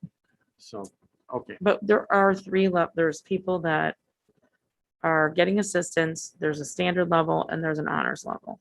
And when you go to pre-calc, is it pre-calc where it starts? No, calc is AP, right? And calc starts AP, so that's really your 4th level. I guess I wanted to ask about the instruction and the creative task. And is that a shift in instruction? Is that the push we're seeing? Yes, you're shaking your head. So is that, so when we learned math, not to speak for us on the board, but age-wise, it was kind of the burn and churn math, and now it's the creative intuitive. Is that the difference you're seeing in some of your instructors? Can you clarify in terms of like So, colleagues? yeah, you're going from content-based to interpretive. So is that the shift in instruction that you're seeing the resistance? It's not all content, kind of burn and churn, it's more interpretive, or what is the resistance, you think? I'm just being, honestly, I don't know. I don't know if I can speak to what resistance colleagues may have with that part. I just know the general shift in mathematics education is towards task-based mathematics. It's to help students make better connections to what they're actually doing. And you can see with our NCTM document, it's up there too, how crucial task-based mathematics is there. But yeah, I'm sorry, I can't answer your No, first question. that was good. I just wanted to clarify that point. Can I interject one? Yeah. I'm here. So with that said, if we look in our area, or across suburbs, so which schools, high schools are using Envision today for honors? I'd have to look that in my summary. We Okay, provided I that at looked the on there. last, I looked, but I couldn't, it wasn't clear to me, so that's why I wanted to. bring yes, it in the up. last presentation, we had outlined what districts were using Envision and whether or not that was used for standard and honors. So if I could just go back and look that Yeah, up. that would be great. Thank you. And then just I think it's my last point, because I wrote so many notes, I'm not sure what I asked, what I didn't, but in both these new modes, would we still be team teaching and taking team tests? And how, so right now in CPM for geometry, algebra 2, pre-calc, they're still taking team tests. And I know that's not the most effective way to learn the curriculum. Is that still what they're recommending for teaching this as well? Both resources, to my knowledge, have nothing where they're like CPM. It was integral to have the team test component to the instruction. But that doesn't mean that the collaborative aspect of of both systems is not there. Those are still present. It's just having the actual team test type assessment that was from CPM's. Yeah, the philosophy. assessment. I think the Yeah. assessment is difficult for students. And just talking with gobs of students about being assessed in a team environment can be very difficult because when you talk equity, it's an uneven playing field when it comes to assessment. I think they enjoy the team environment, just not for assessment. And so I think that would be good for us to try to move from that. Okay, thank you. Are there any other questions?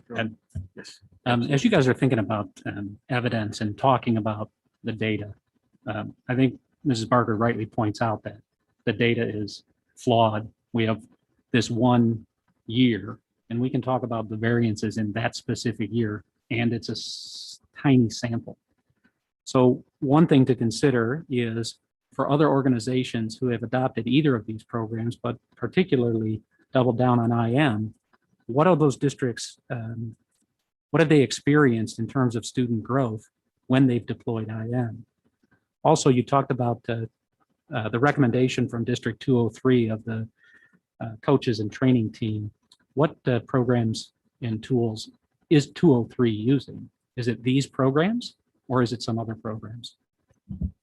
Okay, I might have to ask you to repeat some of those questions to make sure I followed. Well, I'll go ahead and answer the 203 question. 203 does use a teacher authored curriculum, but they made a significant change in their approach to teaching math several years ago when the Common Core standards were released. So they have task-based mathematic units that the teachers write both standard and honors. But if I hear you rightly, conceptually similar, but not these programs. Is that right? Mr. Lackner, that's the same, actually, the question I had written down was the same thing, is are they using the programs? We are, and because they're using this better lesson program, and so that's really not embedded with the program, but is it embedded with this process? Better Lesson is a separate entity. It's a professional learning organization, so it's not always necessarily connected to mathematics. I do have some answers to some of your questions, if that would be okay to answer. Please.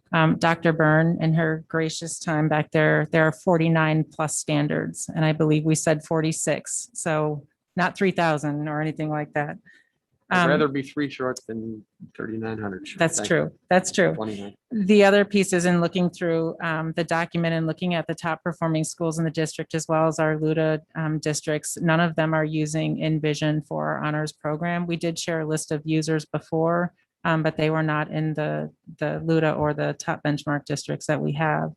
In terms of illustrative mathematics, I'm not sure why, but the publishers are not allowed to disclose who is using their resource. So LearnZillion, Kendall Hunt, McGraw-Hill will not disclose to other districts what other districts are using. When I asked why, that is becoming more of a trend because they can't ensure fidelity or that they are continuing to use that for long periods of time. So they no longer disclose that information. So I just wanted to share that as well. Did we call the districts that we typically benchmark and ask the districts themselves? other than 203? Yes, we, in the executive summary, and I don't know if Renee Reynolds wants to, or Mark Orzula want to come up, they did do some, or both of them want to come up. They worked really hard in reaching out to local districts. So we reached out to local districts as well as the top 10 school districts for STEM, as well as overall in the state. And reached many of them, but not all of them. And in terms of IM, none of them have indicated that they are using that. I'm going from memory, so it's either New Trier or Barrington, I can't recall. For their honors algebra 2, they are using Envision. They were also using it for their standard level. They do not have any data because this is the first year that they are using it. I know with Envision, they are supplementing as well. But in all cases with the groups that we spoke with, they are all using conceptual based learning. And these are truly resources that they are using. A lot of them have authored their own resources, again, using other things to help supplement that. I just wanted to comment too that IM is a relatively new resource too at the 9-12 level. Last year was really it was the first year was implemented. So obviously some districts are still starting to adopt it as they come in their curriculum cycles too. That actually goes right to the question that when we first started, we were talking about, it sounded like the 8th grade was doing better than 9th. But given that we've only implemented this 1 year and it was a COVID year, does that kind of account for that, or am I missing something here? I think it's that at 8th grade, we had more data to show the growth because iReady was fall, winter, and spring.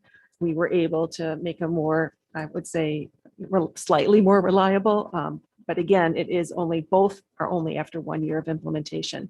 But the high school only had PSAT, which is fall and spring. And again, it's just a little more challenging in terms of the alignment there. And I think it's important to note too, at the middle school level, that illustrative mathematics is not new for them. They, so they understand the program and have had more time to really dive in and master some of the instructional strategies and approaches. Well, I guess and again, I'm not thinking about this correctly. I was thinking that the 9th graders would have gone through this kind of the IM as well. But again, it being a COVID year, I would certainly understand the data is certainly not as reliable as we hope. So. Mr. McNally, can I just say one more thing before we move on? I've got one more thing as well, so Oh, go okay. ahead. Well, that's my one other question is that the math coordinator, I know we talked about what their administrative certifications would be. What about their math background? Is that something that we're making certain that they are a math person? Absolutely. Okay. That was a simple one. So. Thank you.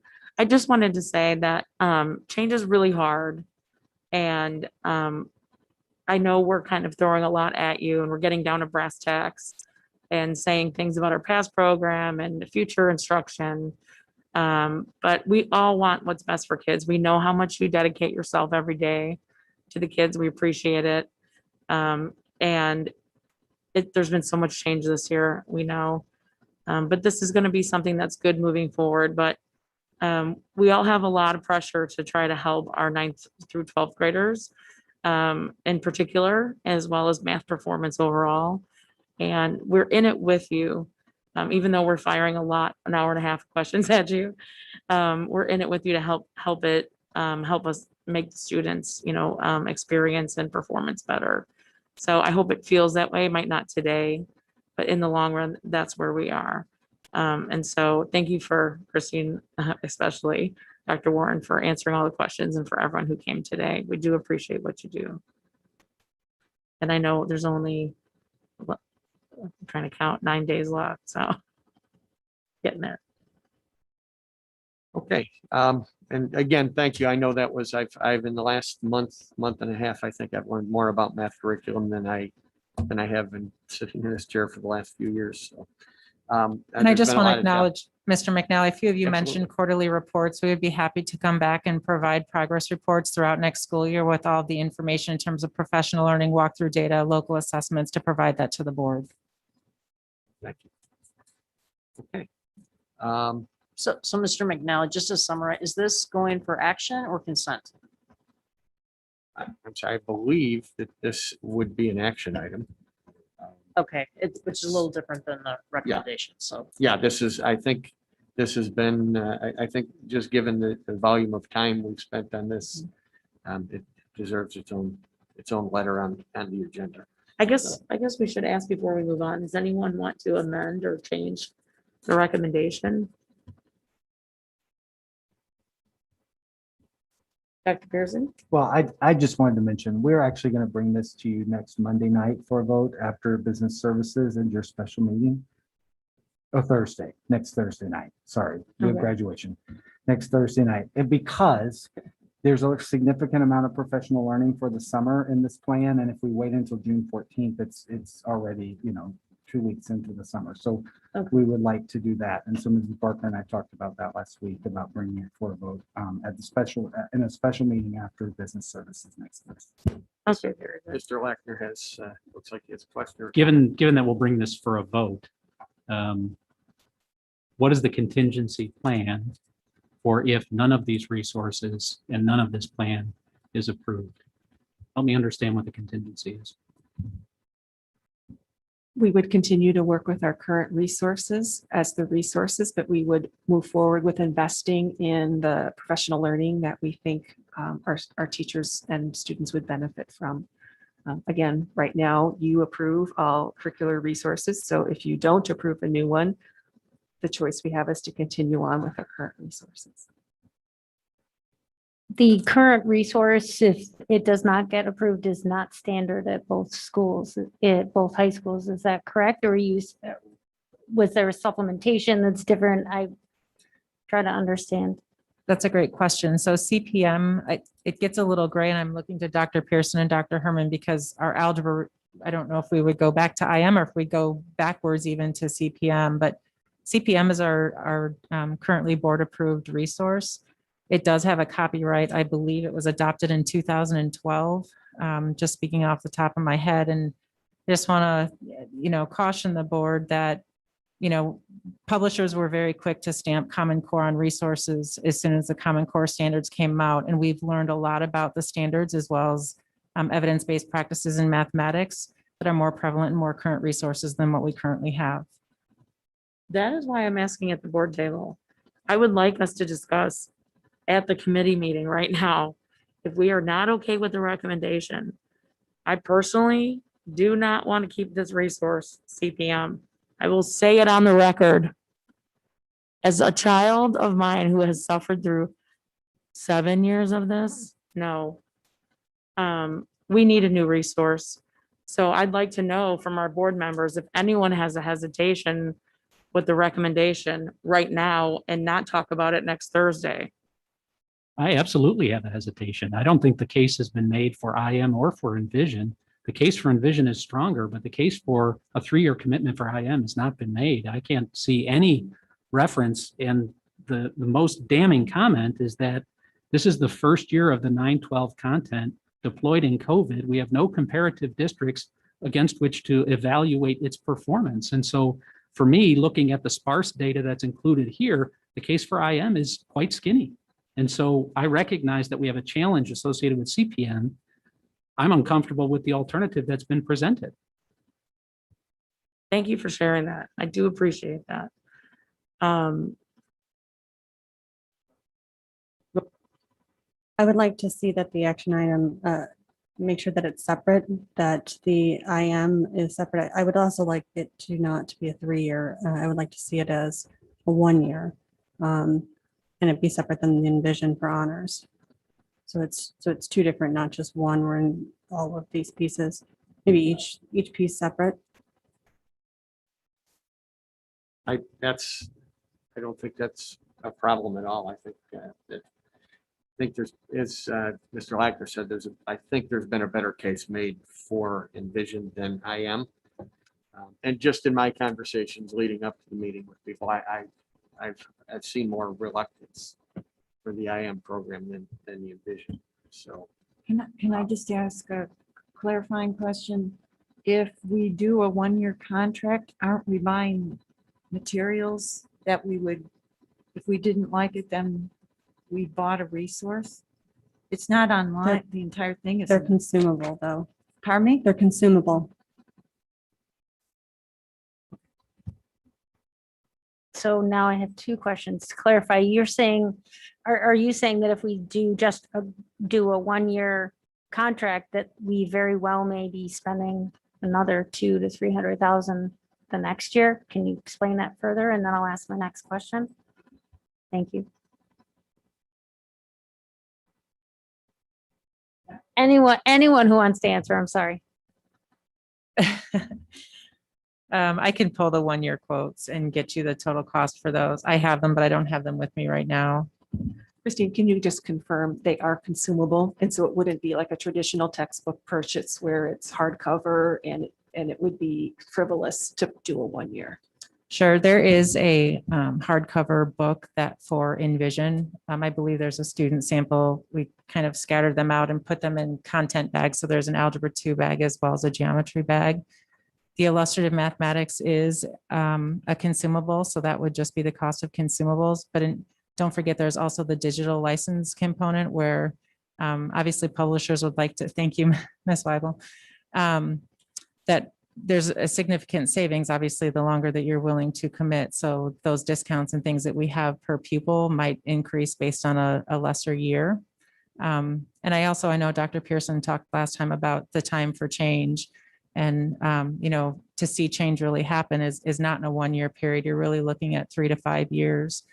So I just, again, would caution that in order to do this, and we're trying to look at a 3-year professional learning plan to develop teachers over time. So I just want to share that as well. I'm going to pose a question to the board. What would you like to see as a different option to help raise the SAT scores other than a new product?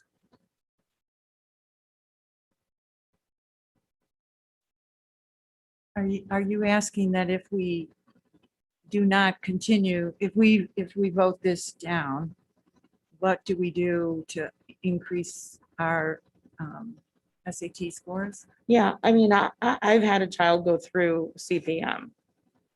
I can tell you right now, it's not a good product for SAT. Personally, as a parent's perspective, not working. So I personally support a new product. Now, do we have the data to support that either of these are the best product? No, because they're new products on the market.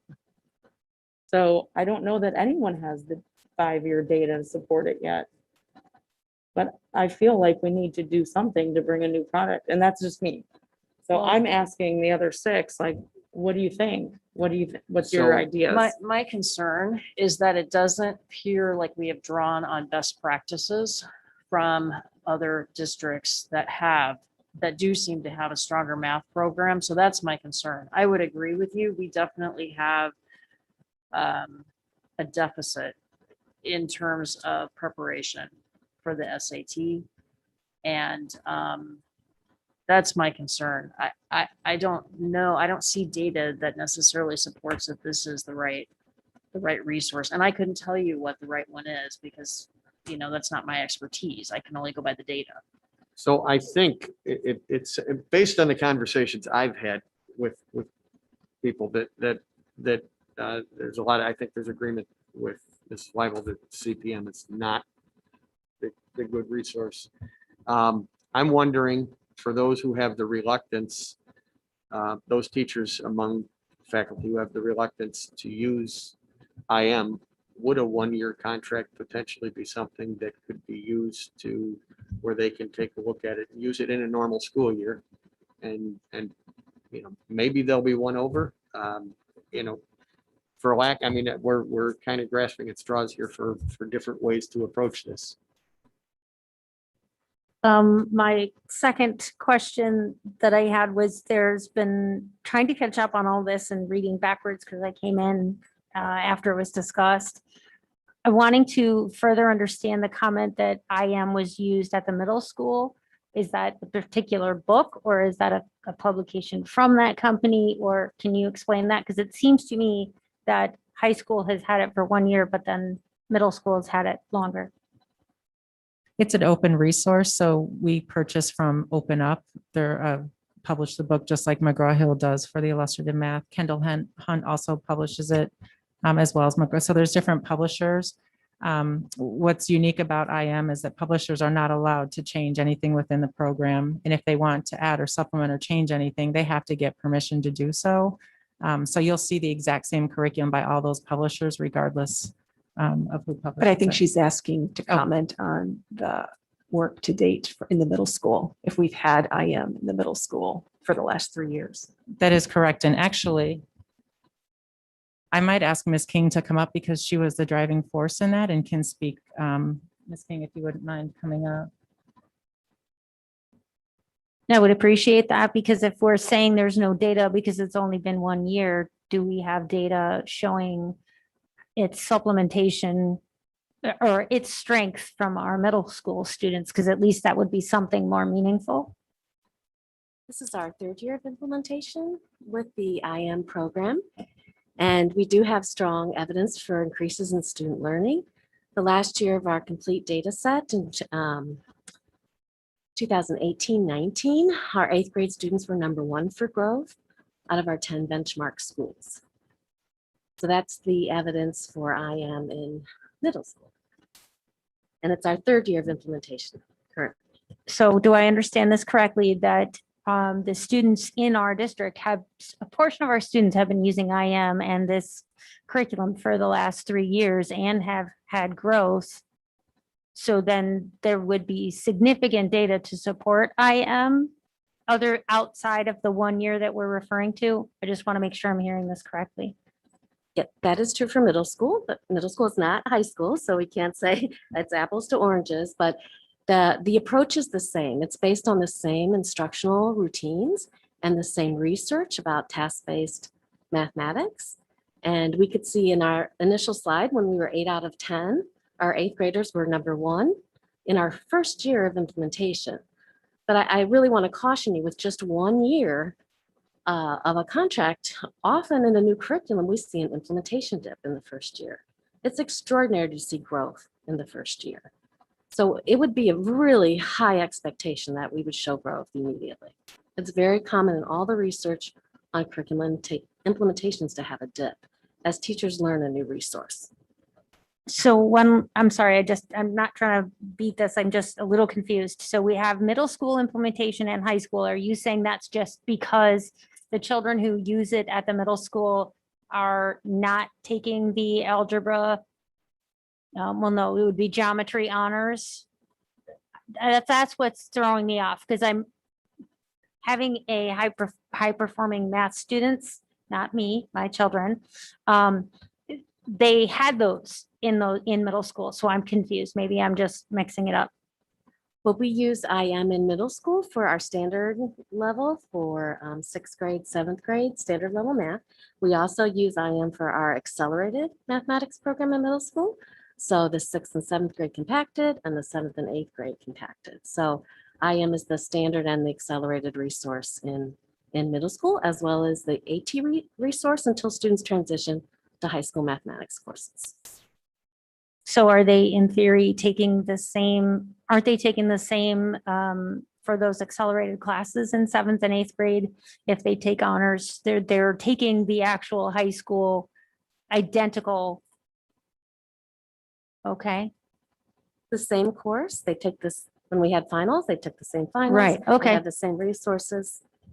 So it's not just a middle school situation. They're actually using it in that middle school building as the way as it would progress towards high school in the exact same curriculum, exact same book, everything. Okay, thank you. I'm sorry. So I want everyone to be clear on this because presently I'm unclear. And if IM is only now in producing 912 content, how is it that we have middle school experience with IM content at the AT or the accelerated level? Because the IM produces a 6-8 curriculum.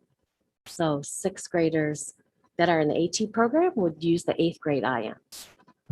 And it- accelerated students in 7th grade would use the 7th and 8th grade IM curriculum. And AT students would use CPM or? When they got to when they got to 7th grade, AT students would use whatever the high school is using for algebra. So we have 1 year of AT students in 7th grade using IM this year. Is that correct? Yes, for algebra. But we have 3 years of all students in middle school using IM as a standard. And have we looked at the performance score movement of that 1 year of middle schoolers in algebra versus the previous year in CPM? And how have they compared? We did present that 7th and 8th grade. That was the very first data slide today when they moved from the 84th percentile NPR to the 98th percentile.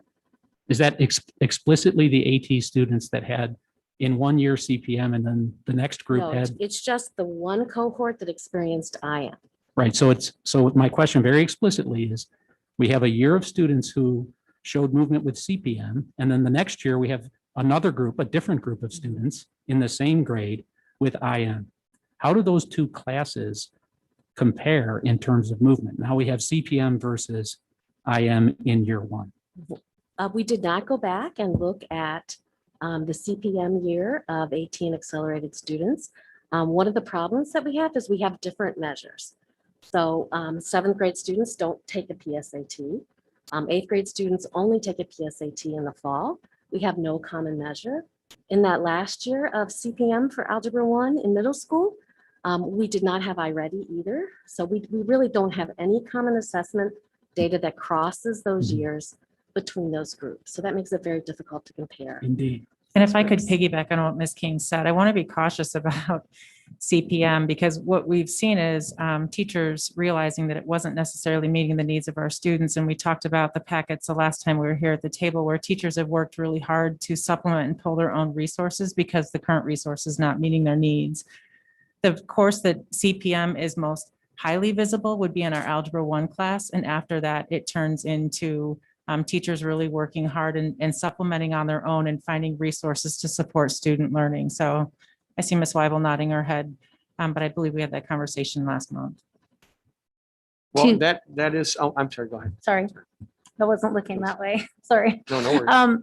Mrs. King, do the students that are in AT or in Infinity at the accelerated levels, they do take the PSAT at an earlier age?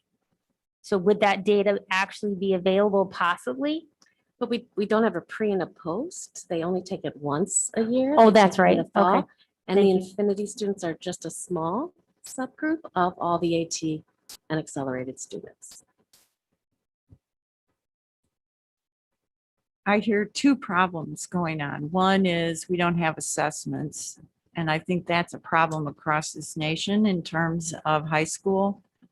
It was a problem years ago. It sounds like it's still a problem. Is that something that as a district we could begin to address so that when we do have these kinds of conversations, we have something that we can hold on to? Second, I'm concerned that the CDT spent a lot of time, teacher expertise to a recommendation. I don't know what's happened that has caused this to be a problem by the time it gets to the board.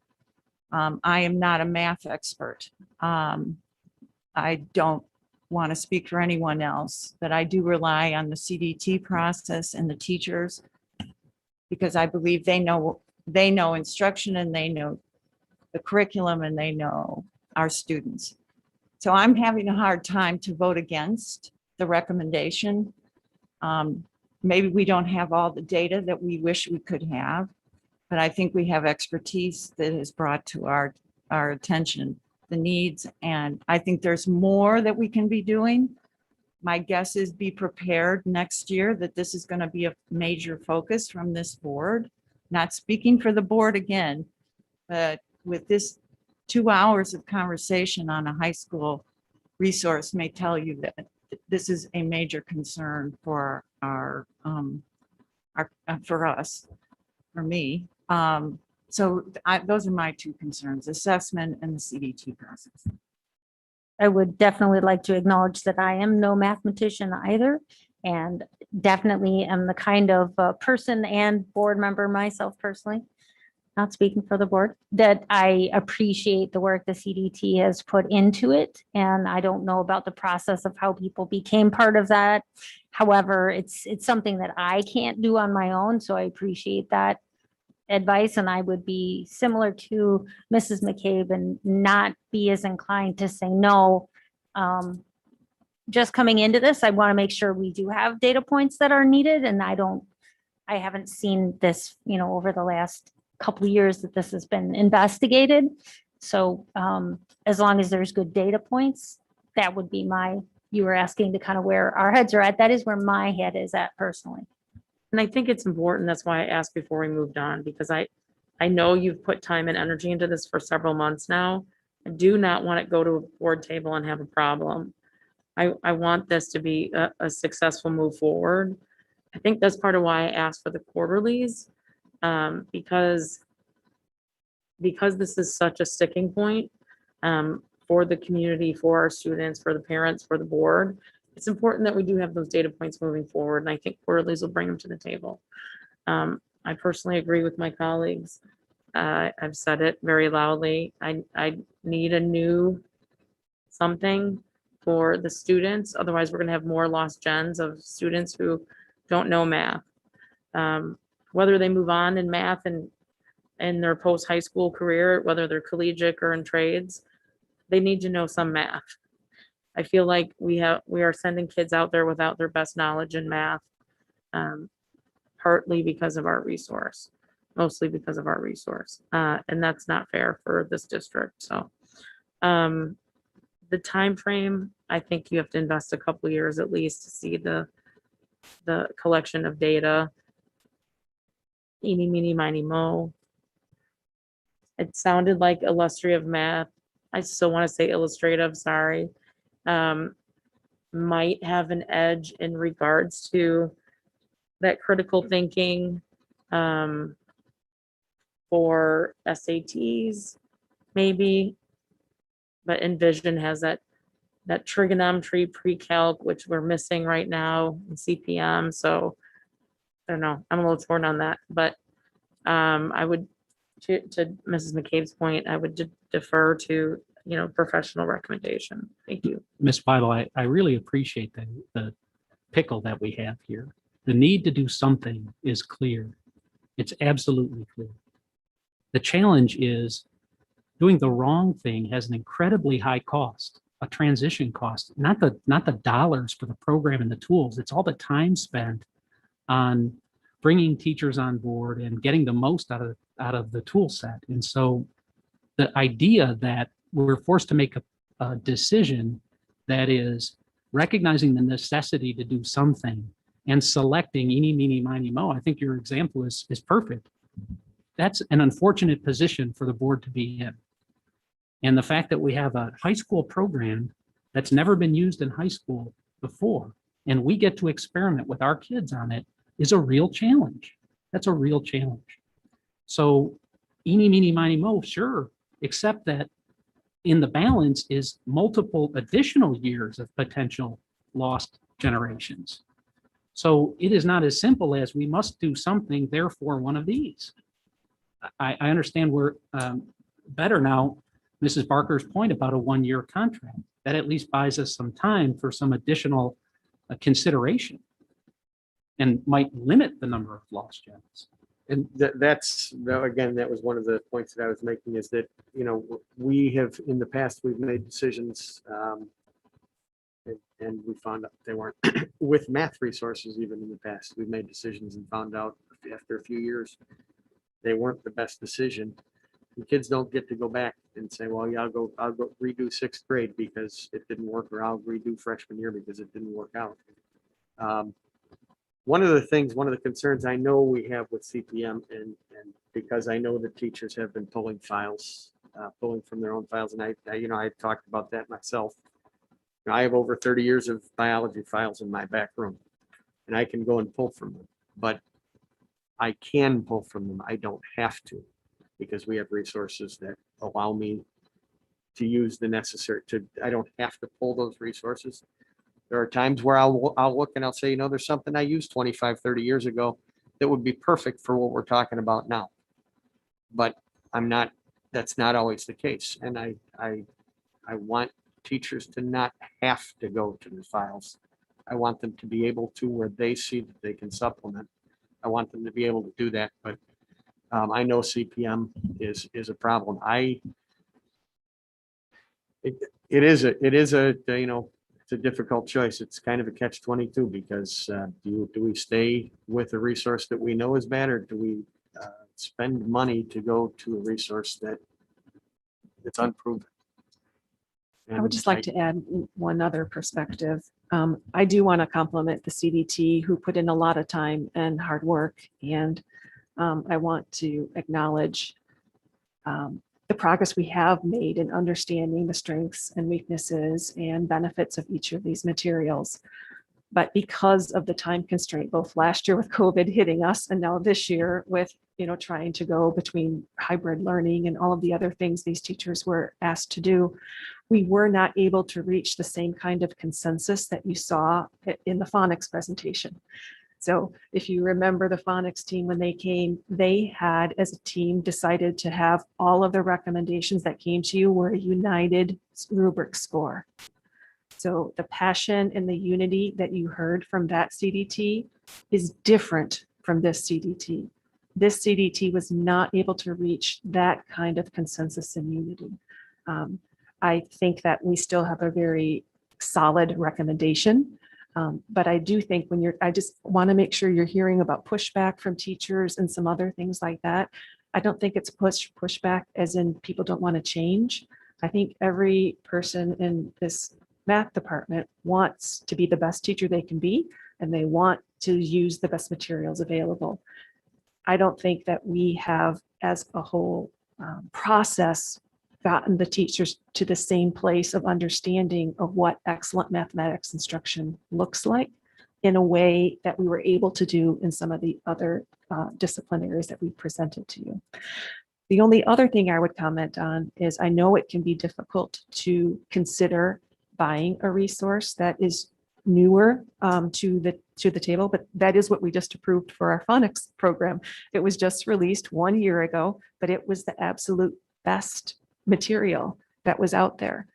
So I just want you to know that as we learn more about how kids learn, that's the publisher's job, is to try and provide to us materials that's now aligned to those. One last thing is, because of COVID, most districts halted their adoption process.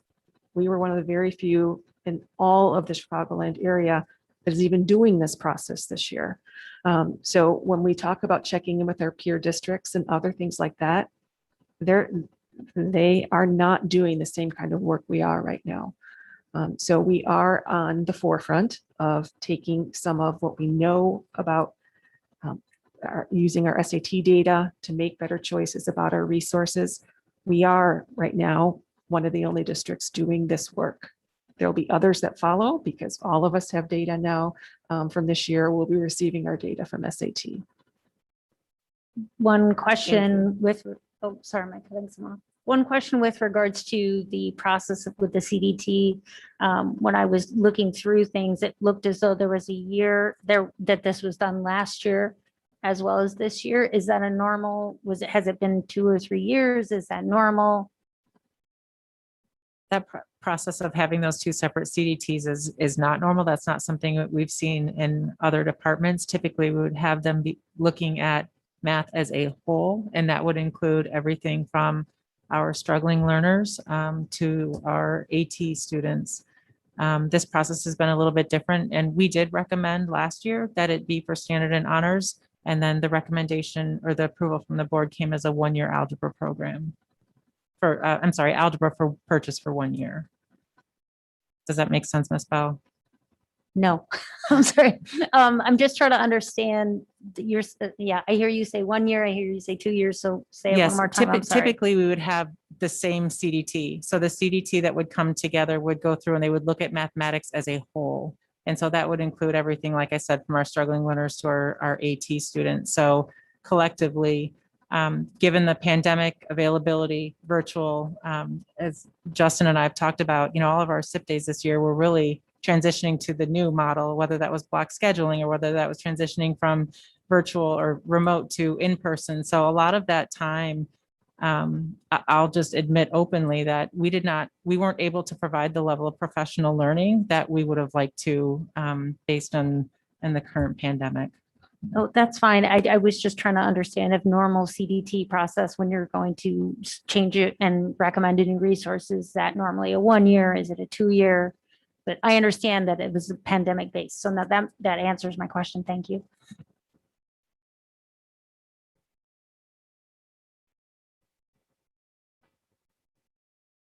All right. Yeah, I do think we've probably really beaten this to death. I still think we have a problem in that we've got a resource that we are unhappy with, and we're not sure about what we want to do with the others.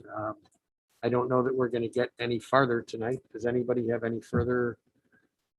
Okay.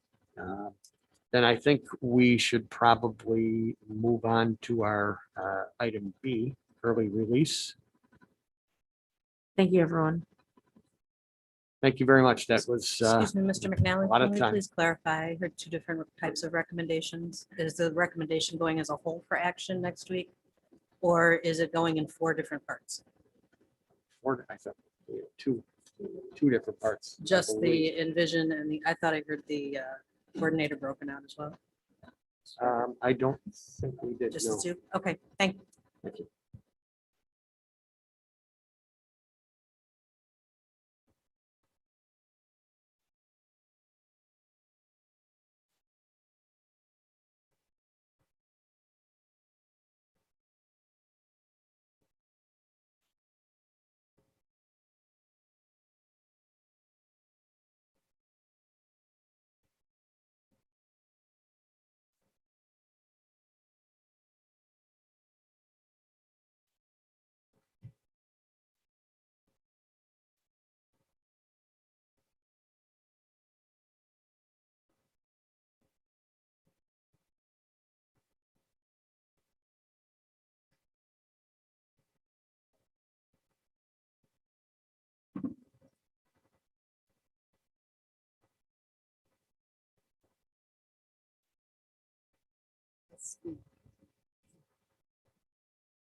Okay.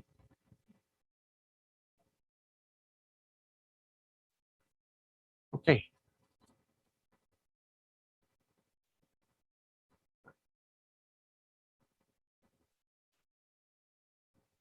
I'm ready. Okay, so are we. Good evening. My name is Mark Morris, Assistant Superintendent. Just as they did in the last presentation, each person will introduce themselves as we go around. Here's a list of who will be speaking tonight. We are here as a follow-up to a presentation that Jan Geyer and I did 2 months ago to talk about early release for K-8. As you know, traditionally, we've had early release at high school at least 17 years, and Dr. Herman was here last time. So this is a recommendation to bring early release to be added for pre-K-8 beginning with next year. This aligns with policy 610 and 640. And school board strategic and school board commitments. Our strategic commitment to provide students with innovative learning experiences to prepare them for post-secondary careers in higher ed. And then board commitments relating to high quality staff and providing learning opportunities responsive to the whole student.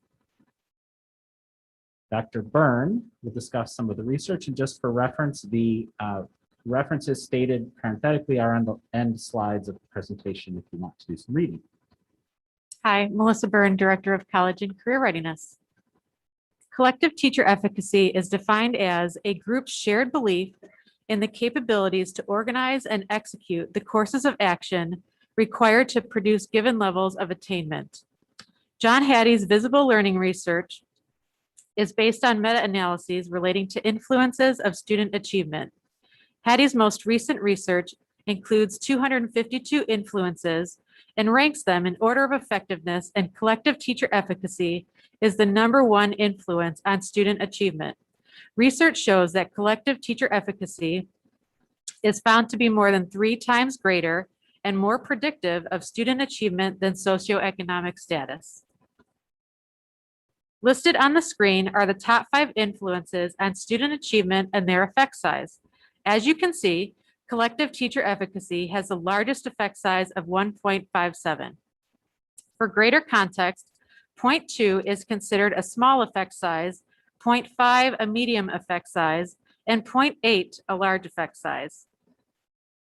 The next several slides highlight other existing research about the impact and importance of teacher collaboration. The University of Chicago research highlights the impact of professional learning communities on students' reading and math scores. Research on teacher collaboration and strong professional learning communities is not just limited to the United States, and many show improved outcomes for our students. This study highlights that after controlling for student characteristics, schools with a high level of collaboration elicited higher student achievement in 4th grade reading and math. Furthermore, several case studies of schools from pre-K-12 utilizing early release time showed results such as growth, development, as well as continual learning.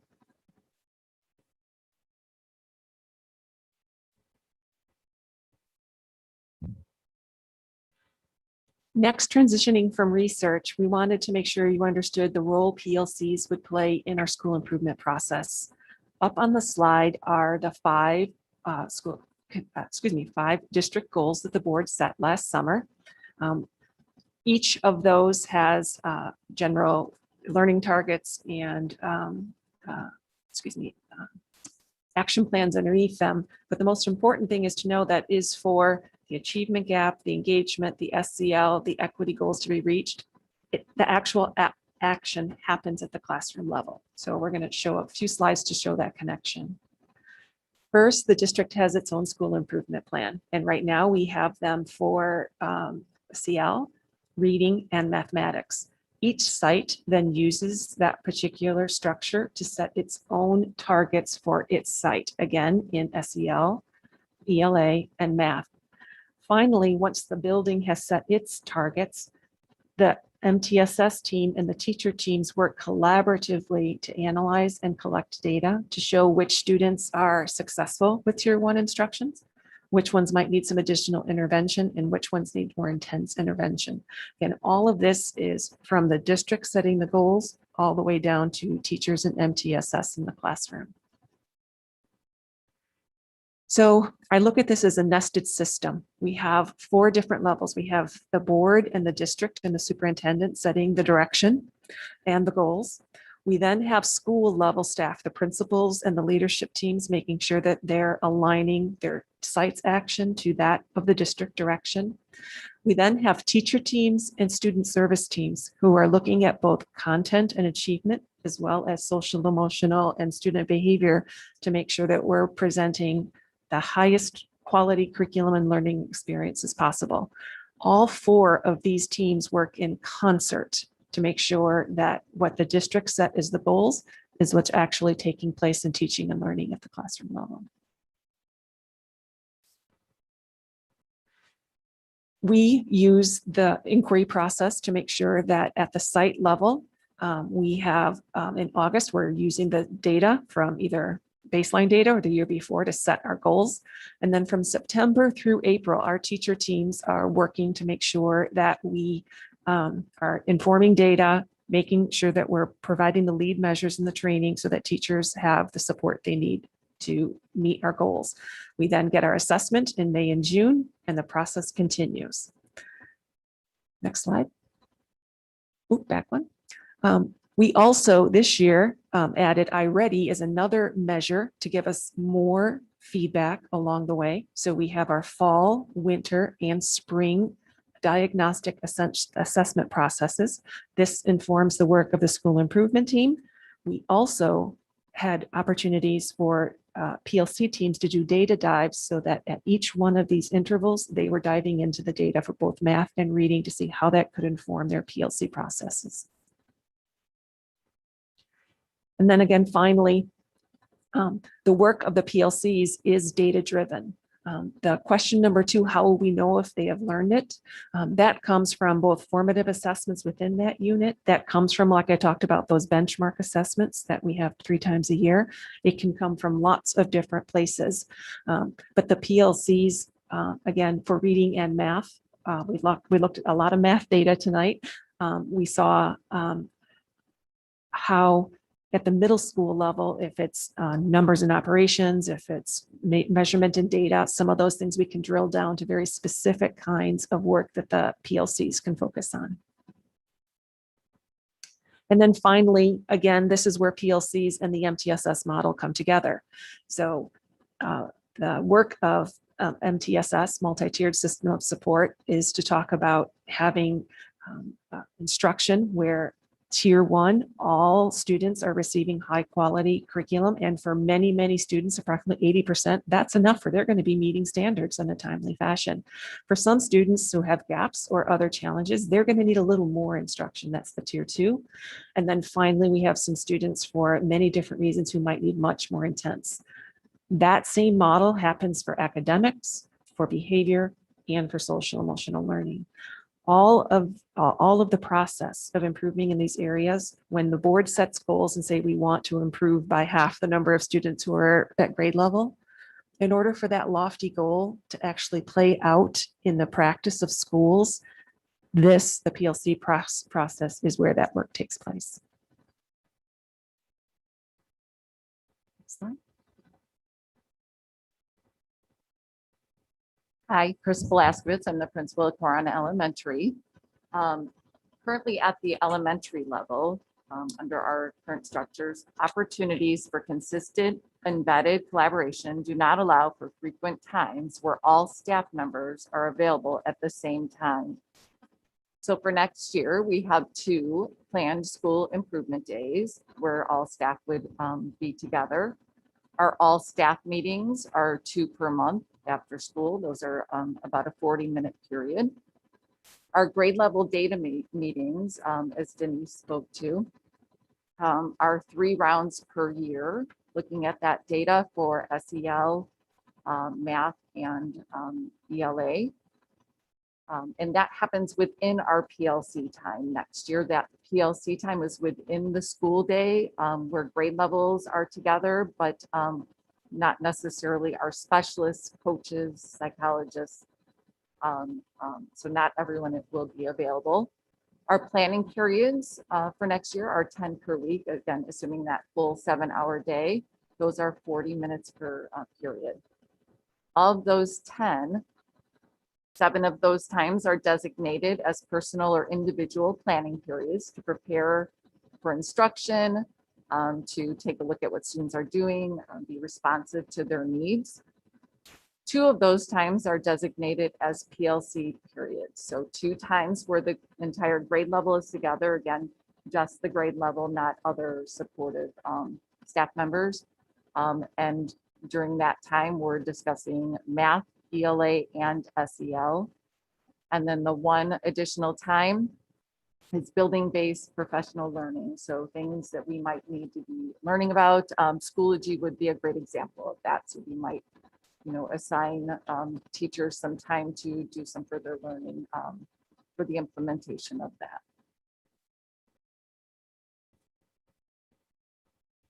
Good evening. I'm Steve Morrell. I'm the principal at Thompson Middle School, and our planning and PLC design looks very similar at the middle school as it does at the elementary, but there are a few changes. We also have our 2 school improvement days during the year. We also, on average, have 3 staff faculty meetings a month. And at minimum, to run in tandem with Dr. Herman mentioned the 3 diagnostics through the year, we run in tandem and in concert with that. And we have 3 minimal data dives a year within our PLCs, in which our experts come in and our administrators come into our PLCs and support that work as we really dissect all that data. We also have 10 planning periods per week for our middle school educators, and that could be either 46 minutes or 54 minutes. Of those 10 planning periods, 5 of those are personal and individual planning time. Like Mrs. Bovaskovic mentioned, those are used for similar purposes at the middle school, designing instruction, calling parents, checking emails, getting their technology up and running for the kids. But then the other 5 plan times during the middle school week involve our PLCs. So there'll be 2 or 3 PLC meetings per week per content area. And then there'll be 2 or 3 team meetings per week per content or per teams. Very quickly, PLCs are content-based. Team meetings are more affective, team-based, in which all the teachers that cocoon around the kids on a team, they meet together to meet the needs of those students. And then something also at the middle school that's significant is we have many educators that cross PLCs. They are a part of multiple, whether it's content areas or some of them even jump across grade level to support those PLCs as well.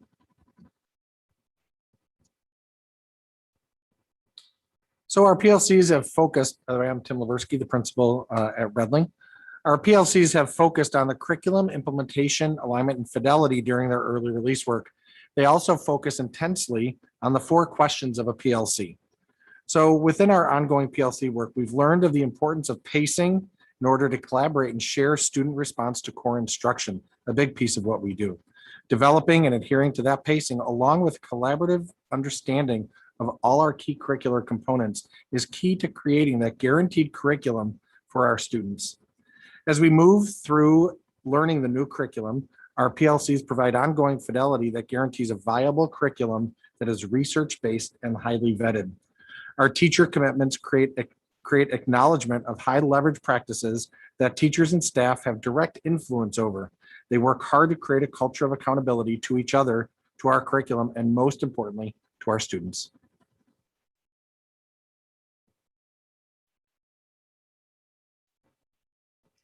Good evening, Jared Buxton, principal of Munn Hall Elementary School. Through our MTSS process, schools take a systemic approach to evaluating the impact of core instruction, while also identifying students who would benefit from increased opportunities for learning through a formal intervention or enrichment group. These groups take place outside of core instruction and are frequently led by specialists such as reading specialists, math specialists, interventionists, and resource teachers. Having increased guaranteed collaboration time through an early release structure would allow increased opportunities for interventionists, specialists, and resource teachers to collaborate, disaggregate data, identify trends when it comes to our intervention structure. Staff would use this flexible collaboration time to refine practices based on student response to Tier 2 and 3 intervention. In addition, our system would be designed to allow for timely and ongoing professional development and training for the intervention resources being utilized, while all allowing opportunities to evaluate the fidelity regarding the implementation of the intervention and identify the intervention resources that are having the greatest local impact on student learning and growth. Finally, we acknowledge an important component of any intervention structure is to evaluate how students are transferring skills from the intervention into core instruction. Increased collaboration time would be used to ensure classroom teachers and interventionists have ample time to build a common understanding of the skills being taught in the intervention and how students are set up for success when it comes to applying and transferring these skills.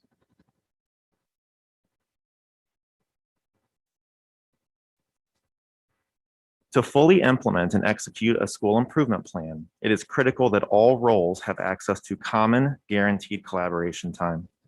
With PLC time occurring during the school day for the 21-22 school year, scheduling will compromise the ability for specialists to meet with grade level teams in a manner that sustains the ability to plan, act, assess, reflect, and adjust to student achievement and growth data that is collected throughout the year.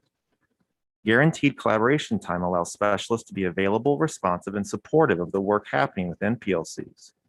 In addition, early release time would provide increased opportunities for vertical alignment between grade level teams to sharpen understanding of standards, critical areas or skills, success criteria within grade level bands, and align common academic vocabulary. Having common time for adult learning provides flexibility to address building level needs in a differentiated manner. For example, after reviewing diagnostic data, Schools may identify there is a common area of need, such as phonics, across multiple grade levels.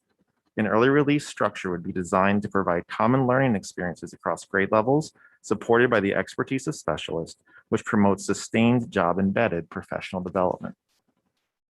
In addition, an early release model allows schools to be flexible and responsive to building level needs with regards to high leverage instructional practices. For example, the author of our reading and writing primary resource, Lucy Calkins, mentions the importance of 5 key methods of instruction, which includes giving effective mini lessons, conferring, and leading small group. This structure allows us to continue to invest in the professional development of teachers through a job-embedded learning model that guarantees collaboration time where specialists are available to support, enhance the work of our teams. Finally, it is critical that teachers and teams invest planning time at the beginning, middle, and end of each instructional unit. With increased collaboration time, with all roles present, specialists can partner to support the conversation, helping teams as they respond to the expectations and standards of the unit and identify ways to differentiate along the way to ensure students are learning at high levels. If PLCs only meet during the day, specialists would need to step away from their work with students to be fully present at all grade level PLCs.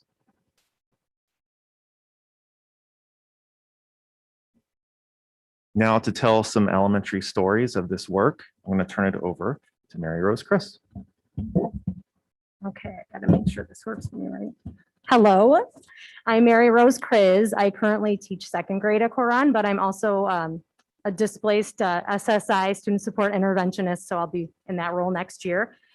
And as we consider this early release time and how it can impact student learning, we think about the past successes we've had.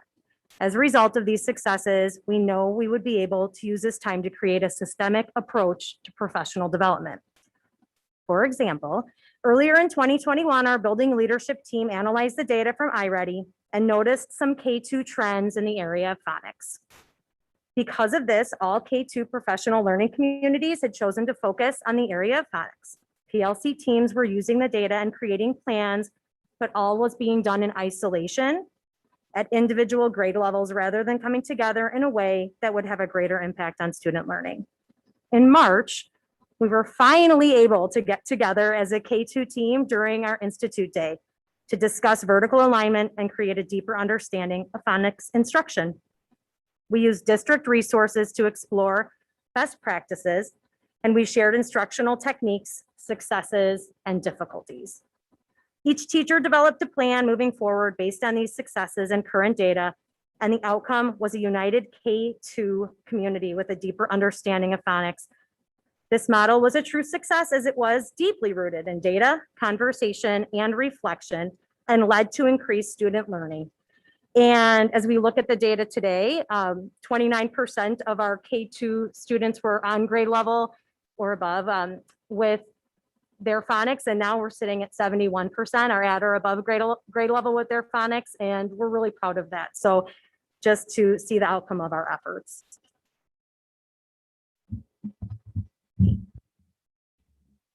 Good evening. My name is Julie Malella, and I teach 4th grade at Munhall.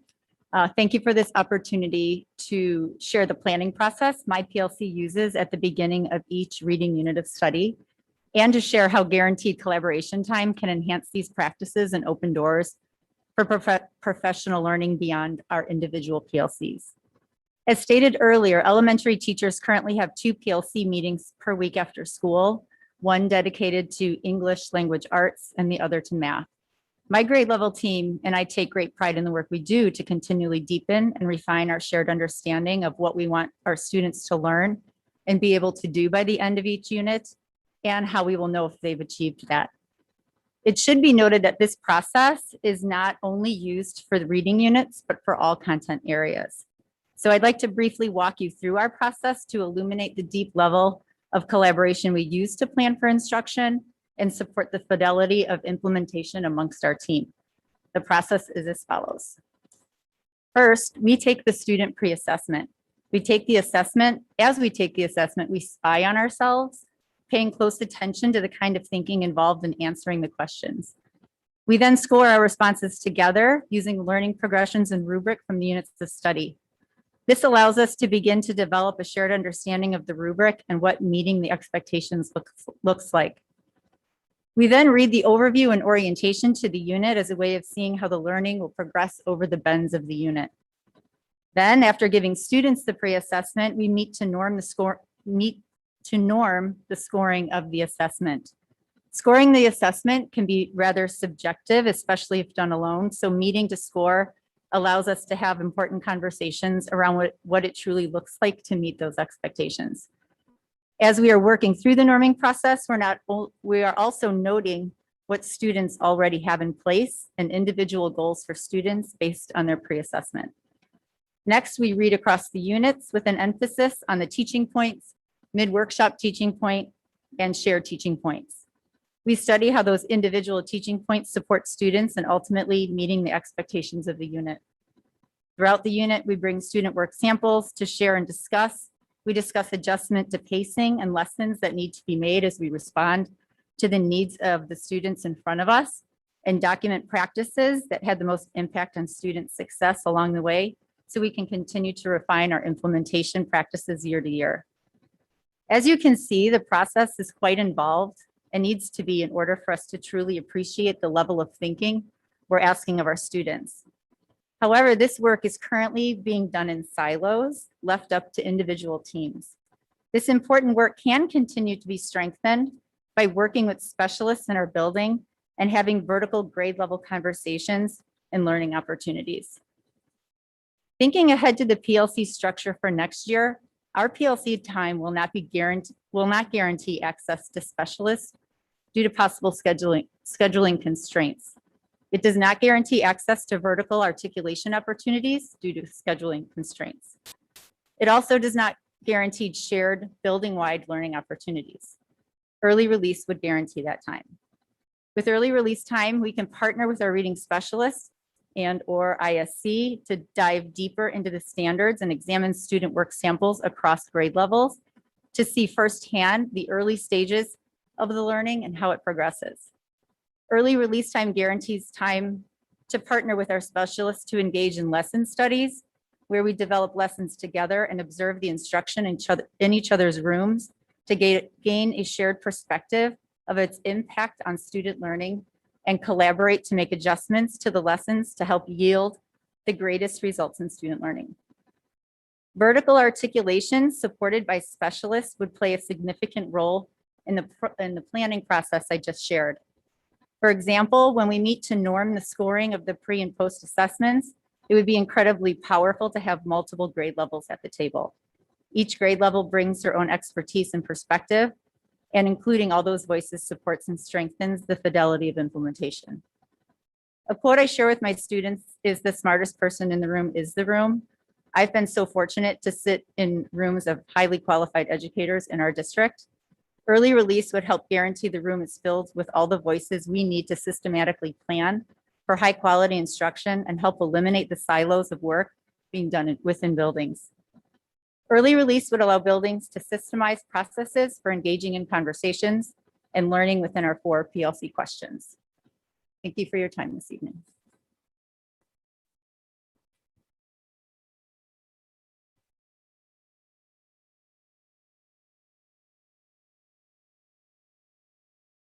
Oh, sorry. As you heard from Mrs. Kriz and Mrs. Malala, there's a lot of work happening at the elementary level. As we think about the changes in our curriculum over the past 5 years, our elementary teachers have made some significant shifts with the implementation of the reading and writing units of study, Eureka, Project Lead the Way, and integrated ELA social studies units. Based on our continuous hiring process, not all educators have had the intensive training that is typically provided during the implementation of a new program or resource. Having this essential common time will allow us to differentiate support for teachers by providing much needed training and support across buildings. Our learning and teaching department will be able to support multiple buildings at the same time. This support will help align and refine the instruction occurring across our elementary buildings. During the 2021 school year, students began engaging in iReady, which includes diagnostic assessments in reading and math 3 times per year. Students are then assigned individual lessons based on a personalized pathway determined through the diagnostic results. Schools use this data in a variety of ways, with one being to identify strengths and areas for growth within individual grade levels.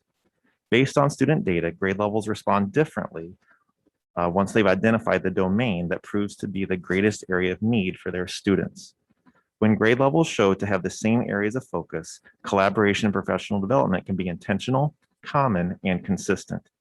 For example, if vocabulary is shown to be an area of need for 3rd through 5th grade, specialists and teachers can experience shared professional learning with increased collaboration to achieve clarity and best instructional practices and desired learning outcomes.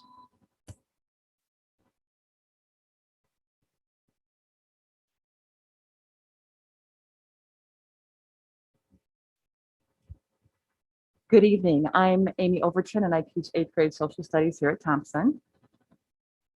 And I'm Jessica Beauchamp. I teach 8th grade social studies here at Thompson as well. And we are really excited and appreciative to have the chance to share with you the impact that early release had on a unit of study we just finished with our students this past week, the Holocaust unit. And as you can imagine, that's always a unit that teachers approach with some trepidation. It's a difficult unit. It's difficult content no matter when you teach it. But especially this year, we had some big questions going in, and you can see some of those on the screen. Always, we want to meaningfully engage students in the study about the Holocaust. It's a difficult topic, and lots of times they kind of tend to shy away from it because it gets to be too much for them. Also this year, as we approached this unit, we were thinking that we would have the opportunity, which we were happy about, to have our A students and our B students together every day for the first time, but we're also putting groups of students together who hadn't been together before. So that creates them unique social emotional needs to build class community and collaboration. And of course, with all of that, we wanted to continue to support our school improvement goals regarding reading, reading, questioning, discussion, reflection, all those skills that are so important. And so we had some really big questions going into this unit, and the opportunity to have that early release time really helped us create a unit that was incredibly meaningful for our students. So before we wanted to kind of jump forward, we want to talk about what we did before and then what we also did after kind of professional learning. And so in the past, students really enjoyed the unit. They really dove right into the unit, but there were some things that Amy just talked about that definitely made it a little more challenging this school year, especially when we talk about SEL and classrooms bringing them back together and combining those things. So before professional learning, we utilized one book within the classroom, which was Night. We specifically did a whole class reading of that model text and did some reflecting whole class, usually by teacher-driven questions. We did short table talks between different table partners or before COVID in a table. And then also we used a whole class Socratic seminar to discuss the unit questions, specifically in generally a large type group discussion. But because of COVID, we had to change some things up. Well, and so thanks to the extended planning time we had because of early release and the professional learning that we had, we were able to kind of shift it to a different approach that really was successful beyond our expectations, I think, this year. We were able to give students a choice of 4 different books, and so that choice is always motivational to our students when they can kind of choose what they're going to read. We also put them into small groups to have extended discussions. They met with the same group to kind of talk about the book as they work their way through it. And they developed their own questions for discussion based off some models that we gave them and some structuring. But that was really their discussion that they owned. And that was, I think, very motivational for the students. They were able to do lots of individual reflection and goal setting. And then we had sets of small group discussions rather than one big discussion for our assessment. And we were really impressed and pleased with what the students had to say. So after our book club, we noticed a couple of key details and a couple of key features that kind of stuck out amongst our middle school students and within both of our classrooms specifically. The first one was kind of that high level of student engagement. When you give a child the option to choose between 4 books, that's really impactful. Along with improved reading stamina, that was really impactful as well because all students finished their books, which is pretty amazing. In fact, we kept checking with each other in the hallway going, they're really reading. Are your kids really reading? They're really reading the whole thing. And so that was really a lot of fun to kind of see that happen. Along with that, each student increased their time with a schedule for the book club. They increased their time in reading, so their reading stamina increased. And then some students actually read all 4 books, which is really cool to see too. So in addition to, almost tripped over there. So in addition to the increased reading stamina, we also saw their ability to sustain a discussion increase. You know, when they were sitting with their small groups, initially, even with some help, with some question starters, with some discussion stems, they would kind of struggle to get to 10 minutes of discussion. You know, they wouldn't be sure what to say. But the more they had a chance to practice that over and over again, with some really rich texts that they learned about, in addition to some mini lessons, and really making some interesting connections, they got to where they could have a small group discussion that would be running 15, 20 minutes. And academic discussion is such an important skill. It was really exciting to see them develop that stamina and those skills. Also, we really saw student reflection and their depth of thinking increased dramatically. You know, in the beginning, when they were talking about the book, it would be, well, this happened and this happened and this happened. It would be very surface level. As time went on, we saw deeper and deeper discussions happening. And to kind of help demonstrate the level of depth that the kids were able to reach, we thought we would share just a little bit of student work with you. Our big unit question that the kids were always kind of circling around in their discussions was, how did the choices that people made during the Holocaust teach us about the power and impact of our choices today? And I just thought I would share just a few responses that students made to that. One response: the choices that people made during the Holocaust teach us that if you don't take action to stop the oppressor, they will only seek to gain more and more power. It impacts the choices we make today because people now realize that their voice is important in sparking change, no matter how big or small it is, and they have to use it. Another claim: the choices that people made during the Holocaust teach us about the power and impact our choices have today by showing us that all actions have consequences, no matter how important of a person you are. And then the third claim: the choices that people made during the Holocaust teach us that choices can impact the entire world. And when these choices are made based off of racism, hate, and selfishness, they are never good for anyone. I trust you, they had lots of great examples and discussion to back up all of those claims. And that was really exciting for us to hear. One additional thing that we really strive for, and specifically our 8th grade social studies PLC, is hearing what students have to say as well, because of that PLC process and a cycle of kind of reflecting. And so we both asked our students, like, what is your honest feedback about the book club unit? And so 2 things that some of my students said were, one thing that I really liked about the book club was that it was interesting to hear different people's thoughts about the book club that we were actually reading. And then additionally, books and other discussions from other students. Another student said, I like talking about the book and sharing my ideas with my classmates. And so now directing towards this side specifically, based on what we just shared, really the extended time to meet with our PLC was incredibly beneficial, especially in this kind of school year, but also continuing forward would be beneficial as well. On the screen, you can see a couple of the things that extended time in PLCs allowed us to do. First and foremost, we have to give a lot of kudos to our principals who organized the February 26th Institute Day, where they had Kelly Gallagher zoom in and give us some professional development, specifically allowed us to really have some interdisciplinary connections between language arts and social studies and all of those components. We were allowed to develop common rubrics together and common expectations for learning. We were allowed to create a common book club calendar where students, no matter if they were in my class or Amy's class, they were on the same page, which was really helpful for, literally, they were really helpful for tutorial teachers as well.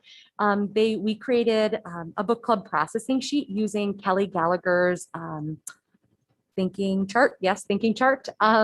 We brainstormed topics for mini lessons that both of our students would learn as we progressed through the book. And that was, again, some choice available for students.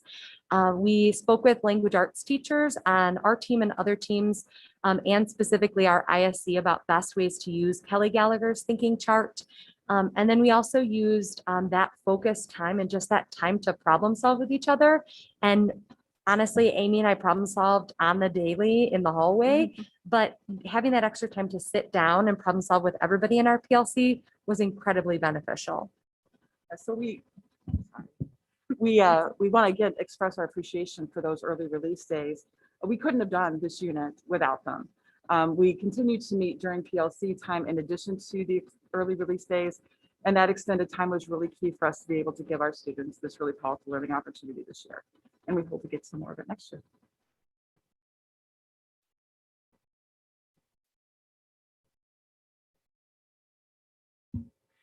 Good evening. My name is Rick Wendell, and I teach students math, 6th grade at Redling Middle School. And I do appreciate the opportunity to be here to talk with you all tonight about how this has been an impact in a very positive way for our students at Redling.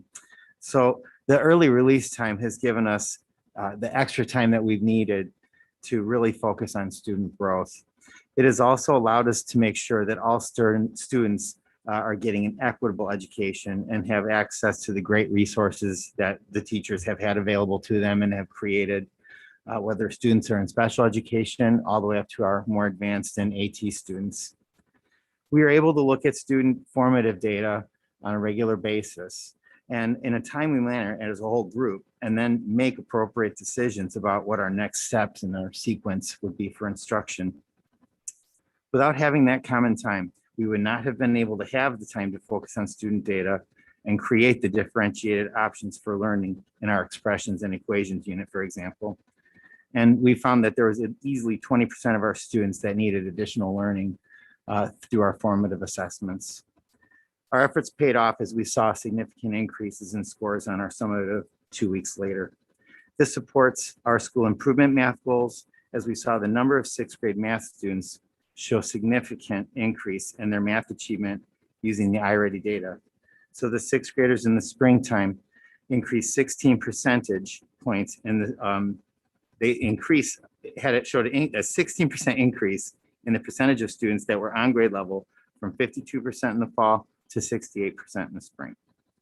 So in the end, we've had learned a lot about PLC success. We had a tight focus on our building school improvement goals. We had a PLC strong support. Our PLC had strong support from our instructional support coach, Megan Schupak. We had time to deeply analyze the data from our assessments and dedicated significant amounts of time to the conversations about our instruction and how we might have changed our teaching based on the data from the assessments. These conversations were focused and on differentiated learning and achievement rather than planning. So we were really able to focus on how we were saying things, how we were talking to the students about our instructional practices and sharing ideas. We know it was effective because we saw a change in student achievement from when we gave our formative assessments to when we gave our summative assessments. And this collaboration, as you may know, in the math level at grade 6, we've got easily 3 different levels of PLC conversations going on. And I like to say it's 4 because we have co-teaching regular mathematics, accelerated mathematics, and AT mathematics. So in the course of a week, it becomes very fragmented to use our time effectively to try to focus on those different needs for students at all those different levels. So we really appreciate the collaboration time that we've been offered this year, and we hope that we can continue that next year too. Thank you.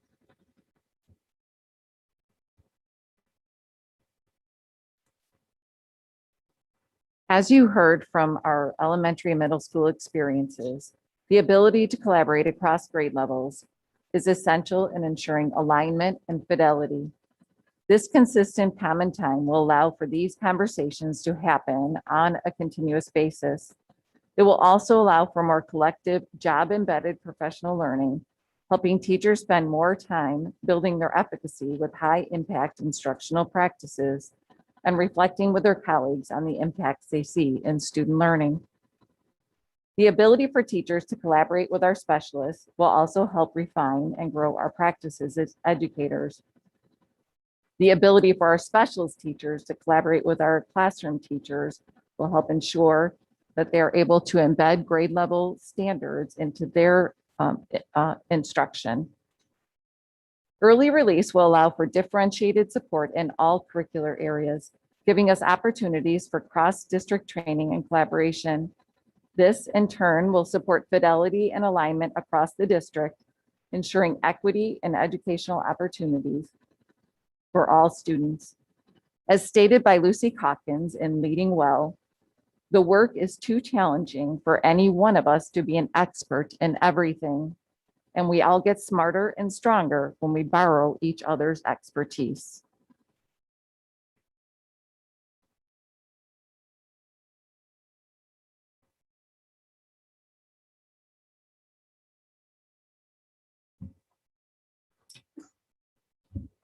Okay, so with the implementation of our early release instructional planning time, it's super important for us to evaluate its effectiveness, right? And ultimately, how has this early release time impacted student learning? So in the fall, we plan to collect the adult learning outcomes that happen during that time that are aligned to our PLC questions, our 4 questions. We also will have our built team, our school improvement teams, analyze the early release time work that takes place to make sure that it aligns with our school improvement plans. Then finally, we plan on surveying our staff and have them tell us how this time and the design, instructional designs they created during this time have impacted their instructional approach. And more importantly, what are they now doing differently as a result of this collective collaborative time with their colleagues to positively impact our students. Beginning in January, our accountability plan includes the collections of artifacts to document instructional design, collaborative reflection, and application of professional learning. We will also continue to monitor and analyze student data specific to our areas of focus, looking at classroom assessments, MTSS data, and information specific to our school improvement goals.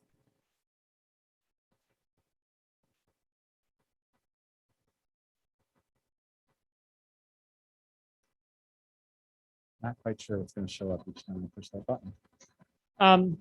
Currently, in a normal year, so not this year, we've had early release at high school about twice per month on Wednesdays. It's 51 minutes early.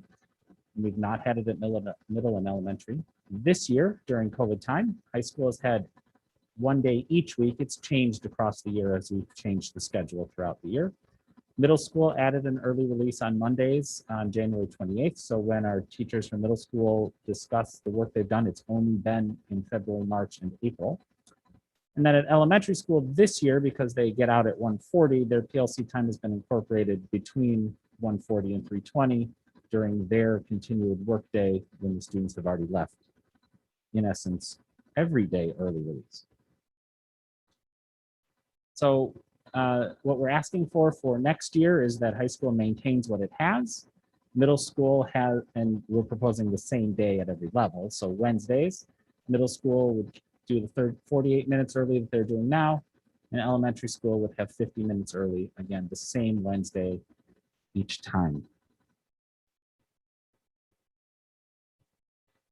I do think it's important to reference language from the teacher contract at section 11.13 part C. Quote, administration SCEA will jointly propose an early release plan for K-8 to the board by December 31st, 2019 for implementation in the 2020-2021 school year. Of course, when we wrote that language, COVID didn't exist.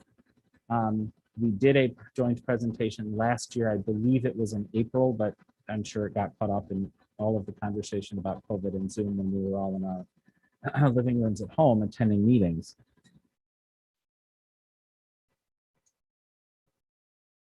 This slide was up when we came back, when we were here 2 months ago. So very quickly, Barrington has a 30-minute early release every Wednesday at K-8. Again, perhaps not this year, but in normal times. Elmhurst 205 is about a 90-minute late start every other Wednesday. District 300 once a month is 2 hours and 15 minutes or 2.5 hours.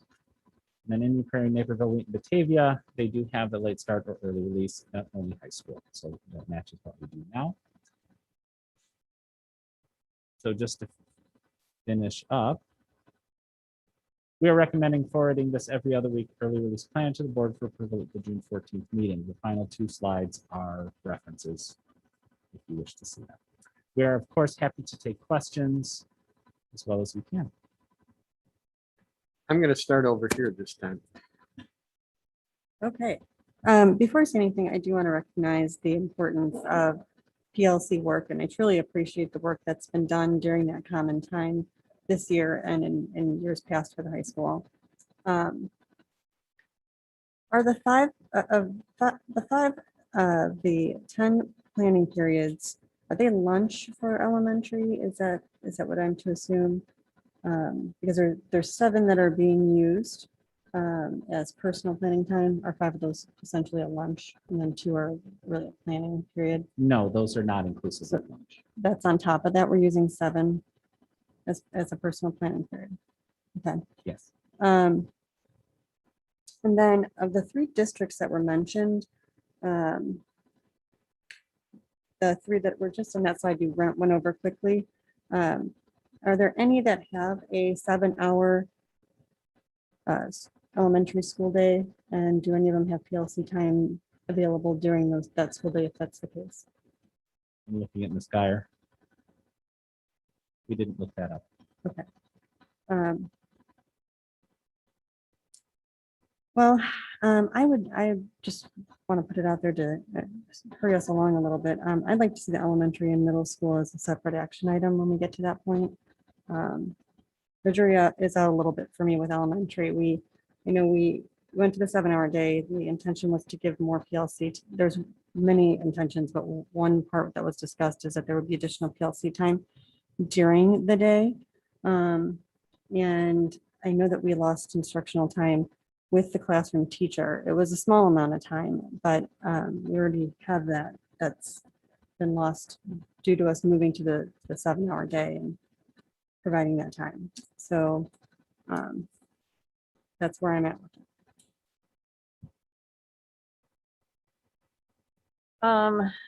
The only question I have, would it be possible as a follow-up to the board to provide a table that shows at the elementary and middle school what instructional time was in total before COVID, and then we have COVID, and then based on this proposal?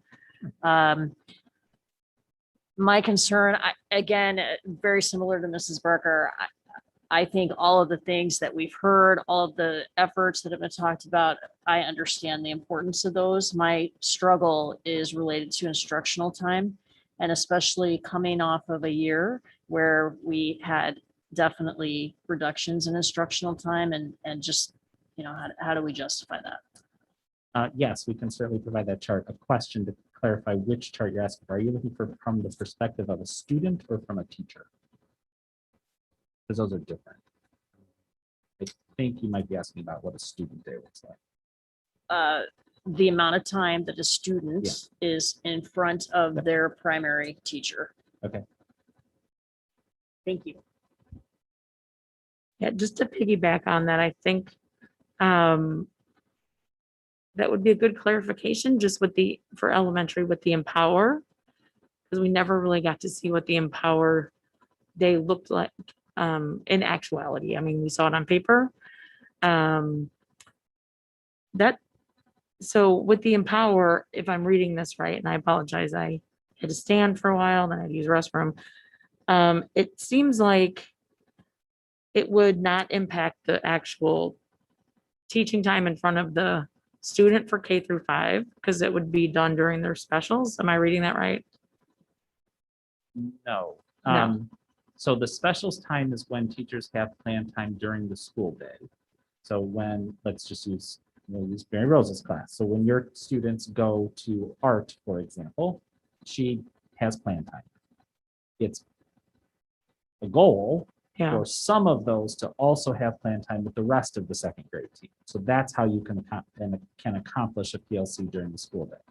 It's not possible to schedule all of those 10 periods off. for all Oh, the that's second what we're grade. doing now, right? So this would be 50 minutes. I see it now, earlier every other Wednesday. So right now, because the day is so short comparative to 7 hours, they can do that after school. Gotcha. But that doesn't exist next week. Okay. That's really all I would want to see is the K through 5 mapped out a little bit more. I really understand the importance of this. Obviously, it would help all of our sites achieve their SIP goals and achieve the accountability that I think we're asking.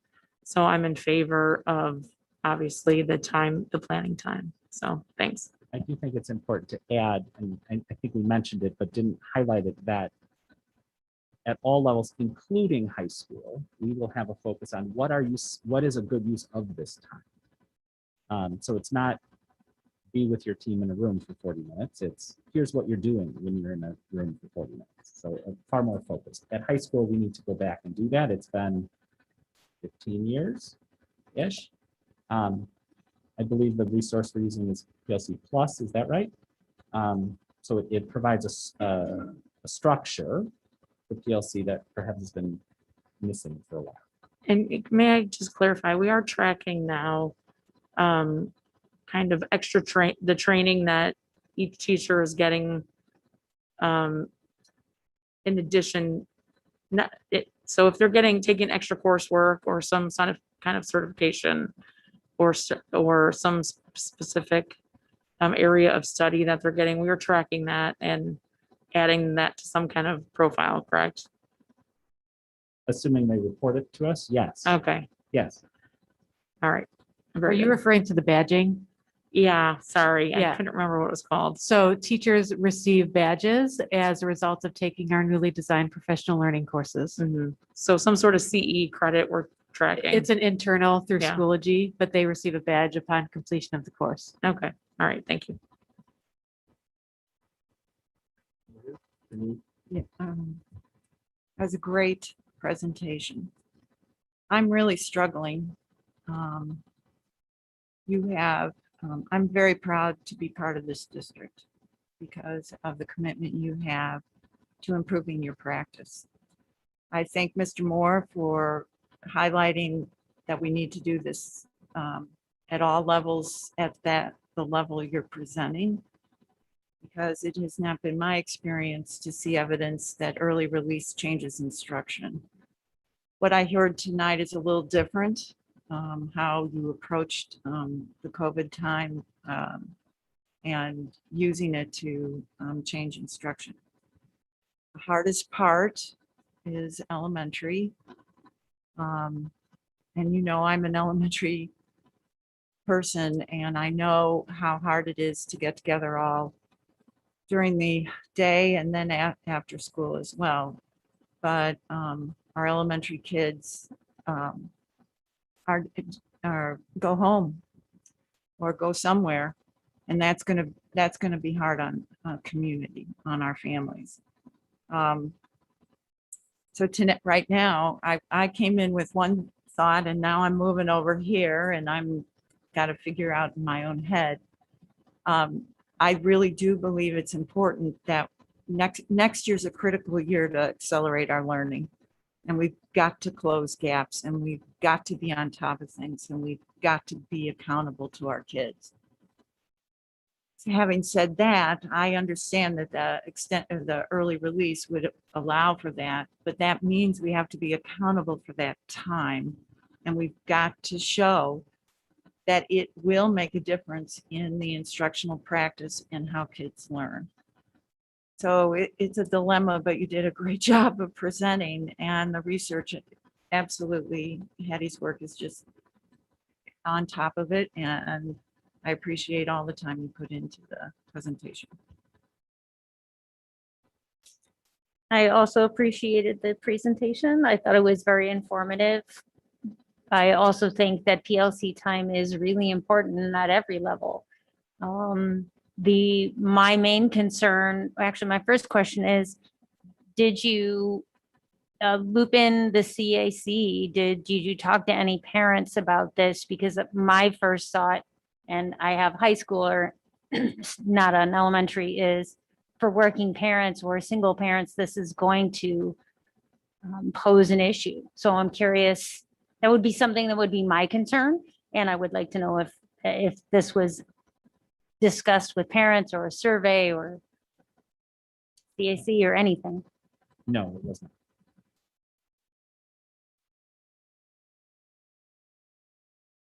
The only question I have, you had mentioned that there's going to be some defined roles for what's going to occur. And I guess my only question is how, the who and the how for how those are going to be determined. You mean within the PLC itself? Well, you said that, you're going to give them certain tasks to complete. Oh, okay. And so is that something that's going to be teacher collaboration? Hey, we need to get together and we need to talk about this? Or is that going to be something that the building or district admin is going to say, this is what you need to do with your PLC time this week? So go ahead, Ms. Blaskowitz. Can you go back a couple of slides to the accountability? I can try. Yeah, or go back 10, whatever works for you.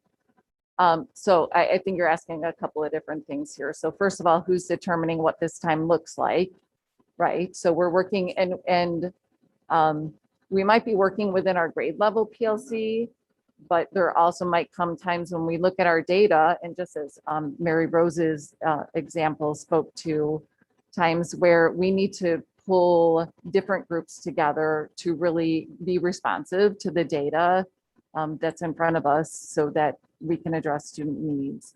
Or as Julie shared, we might want to pull some teachers from one grade level to support the instructional planning process so that it's more in alignment and more refined. So I don't want it to come off as this is just the fourth grade team meeting every single time doing their traditional PLC work. This in my mind is above and beyond. And so, I think these accountability measures are a piece that we're looking at. So what are the learning outcomes? And we need to be specific, and those might be coming from the team based on what they see, or it might be coming from the district level or the building administrator level based on what they're seeing. I think it's really important both at middle school and elementary that we're making sure that our instruction is aligned, that we're making sure across all those content areas at the elementary level that the teachers understand the different components of the Eureka model and how important they are, especially if they haven't had that training, things like that. So like there's so many pieces in this, but I think those accountability measures are really what's going to be important. In the beginning, it's just kind of keeping track of what is it that we're doing and making sure it's aligned with our school improvement plans. And then as we move on and we're able to see that data that we were able to see with that phonics instruction, being able to document the impact that it's having. This year, one of the things we did is we started our PLC work, which was very different than we had done in the past. Before, as we talked about, it was planning together, things like that. This year, the PLC work using our PLC Plus book really took a different focus. There was a lot of discomfort with staff as we had difficult conversations which were, my class didn't do near as well as your class in this formative assessment. Why was that? Where did I struggle in my instruction? Where did my students struggle? So there was a lot of discomfort. So we walked through that PLC process looking at, and the PLC Plus book has 5 questions that we addressed, but we walked our staff through kind of a self-guided practice of that PLC work that went through this year. It was challenging work, especially in the middle of a pandemic, as we were worrying about. If we look at our iReady goals as a district, I think, again, having some reduced instructional time in front of kids, our work was strong because our groups had to get together to look at that data, to examine that data from our building goals, from also our board goals that our board had set, and really worked hard to achieve those goals. So that PLC work was really focused on what our board had asked us to do along with our building school improvement plan. I think too, if I may, it's important to denote the difference between PLC time during the day and early release time for the building. There's an opportunity for a controlled instructional focus when the building is free of children. During the day, PLCs, Mr. Wendell alluded to it, you've got professionals across content, across grade level, trying to be in other places at other times. You've got administrators doing what they do during the day. But during that release time, everybody focuses in and we can look long range. We can look at the resharpening of our PLC expectations and what we need our teachers and our faculty to do. We're able to go across content areas with the professionals right there. We're able to utilize our reading specialists and our ISCs at that time. And quite frankly, in the building, it is a time for adult learning, period. It's not adult learning in this little pocket while everybody else is doing their thing. And it is refreshing. It is innovative. And I am a firm believer that that will improve student learning immediately. And then the only other question, comment that I have is I think this fell alluded to it as well, is that there's going to be a logistical problem for transportation. And we thought about how we're going to address that. And I don't need an answer right now. It just, I I can't know. answer that. Okay. There is only a logistical problem if we don't do it all 3 levels. The logistical problem is if we do it at middle school and not elementary, because middle school will dismiss about 2:45 and elementary at 3 o'clock. That's too fast for the buses. High school's fine because they go first.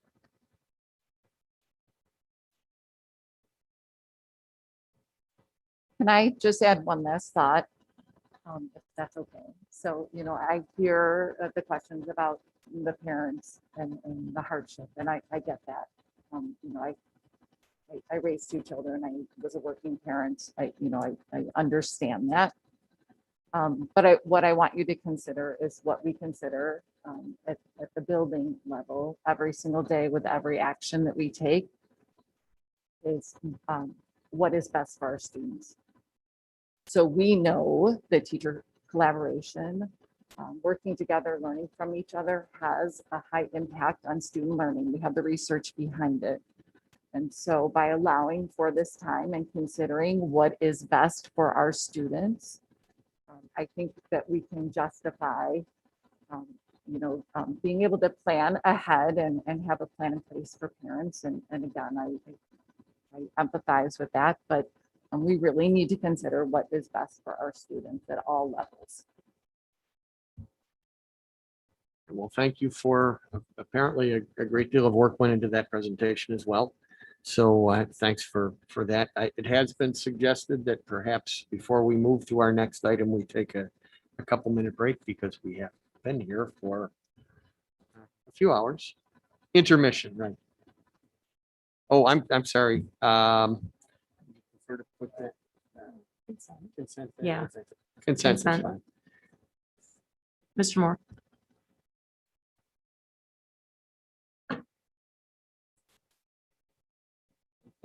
I would not agree I with don't agree with consent that. at all. Okay, No. You did make that. I'm sorry, I did forget that. That we were gonna split and vote on elementary. I would have pulled it versus- anyway then. Are you still making that recommendation? I still am. I mean, we do need to consider the transportation issue. Well, then they would have to, it would make more sense anyway for them to be on action in that case. I think probably for the logistics of it too, for parents, for awareness for parents. We better put it on for action. Yeah. Thank you. That was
Okay, after a brief intermission, I think we can continue on here.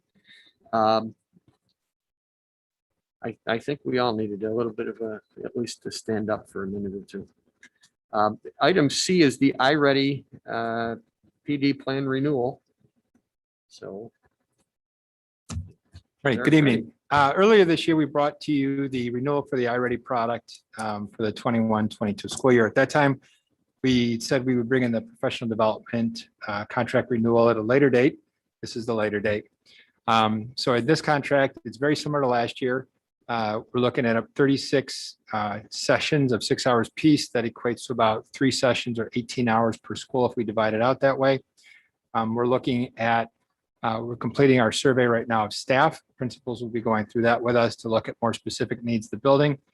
This year, as you can imagine, things weren't always the same everywhere. So we're looking to make sure that if we have any gaps or anything we need to help make up with staff, we're able to do that.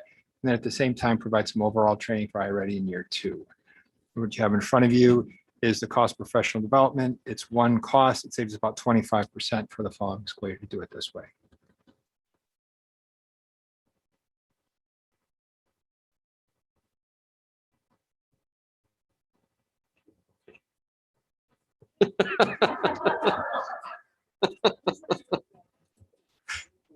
Thank you very much.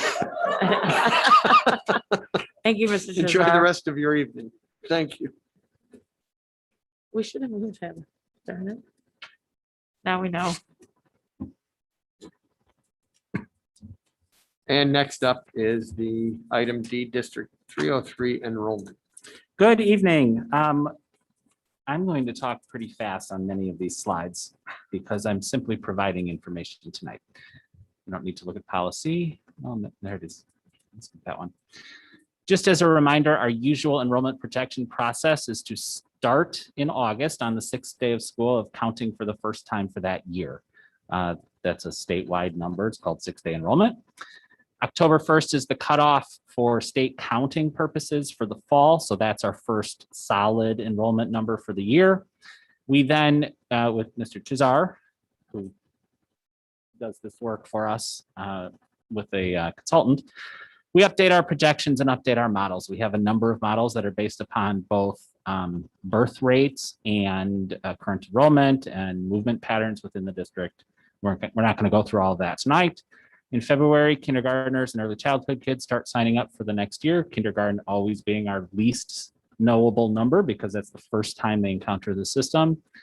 In March is the first time we start deciding how many sections we ought to have at each class, most specifically at elementary school, but also at middle and high.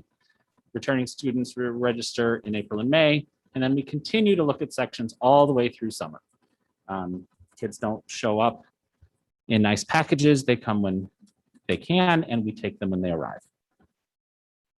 And I think we're very early in our enrollment planning for next school year. But just to remind you for class size guidelines, as Mr. Moore said, this is a process that starts in early spring and goes all the way until children enter our classrooms in August. And then we plan for an overall average of 24 students. But I want to remind you of right before the pandemic that the board had provided us the guidance for a class size maximum of 25 at K1, and for 2 through 5th grade is 27.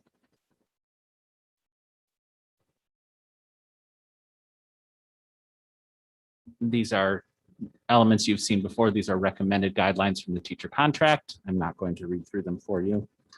And then we do have a transfer and waiver process. As you know, the district's divided into attendance areas by elementary, middle, and high. Parents can apply for transfer. There's a different process for each level. It's the same process we've used for years. It seems to work pretty well. Come on.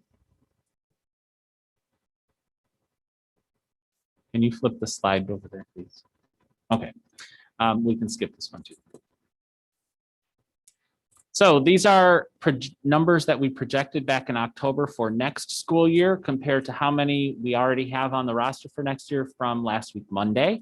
So as you see, we're pretty close. Kindergarten is about where we expect it. Kindergarten is always short by 50 to 80 kids at this point, and then more of them sign up over the summer.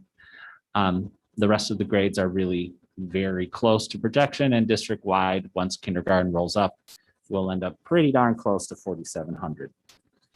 At secondary, similar results. Nothing that's unexpected or out of the ordinary or that we can't accommodate. The enrollment decline district-wide is hitting high school now really for it started last year, so it's hitting up to sophomores now. We've been graduating around 1,100. As you know, kindergarten has been in the 700 to 800 range, and our high school classes now will be falling under 1,000 routinely for the first time. District-wide, we are within 30 kids of the projection so far. Okay, this slide just shows you where our enrollment is as of May 10th. The first column is the number of students district-wide, and then how many sections, and sections really talks about how many teachers that we need to have. On the half-day kindergarten, we right now have 95. Those 5 sections are both AM and PM, so it's really 2.5 teachers for that. And then the last column shows at this point what our average class size is across the district.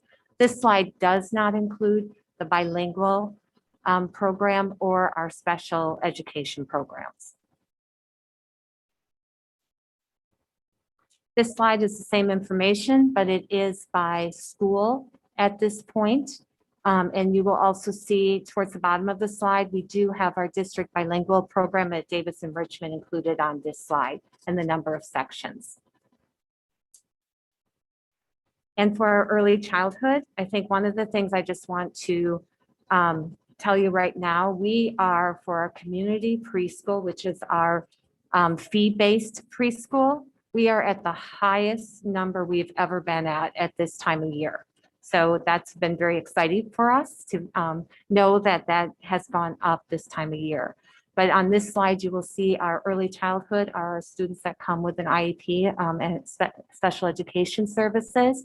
And then we have a grant for our Preschool for All grant, which we have 80 slots. And you'll notice there are only 59 that we have full right now, but there's a reason for that.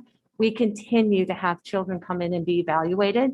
And so we want to make sure that we have space throughout the year to include those students. And so at the bottom, you will see that we have our instructional, our all special education students, and our blended are where we have community preschool and the preschool for all make up 70% of the class. And then we have 30% of our special education students.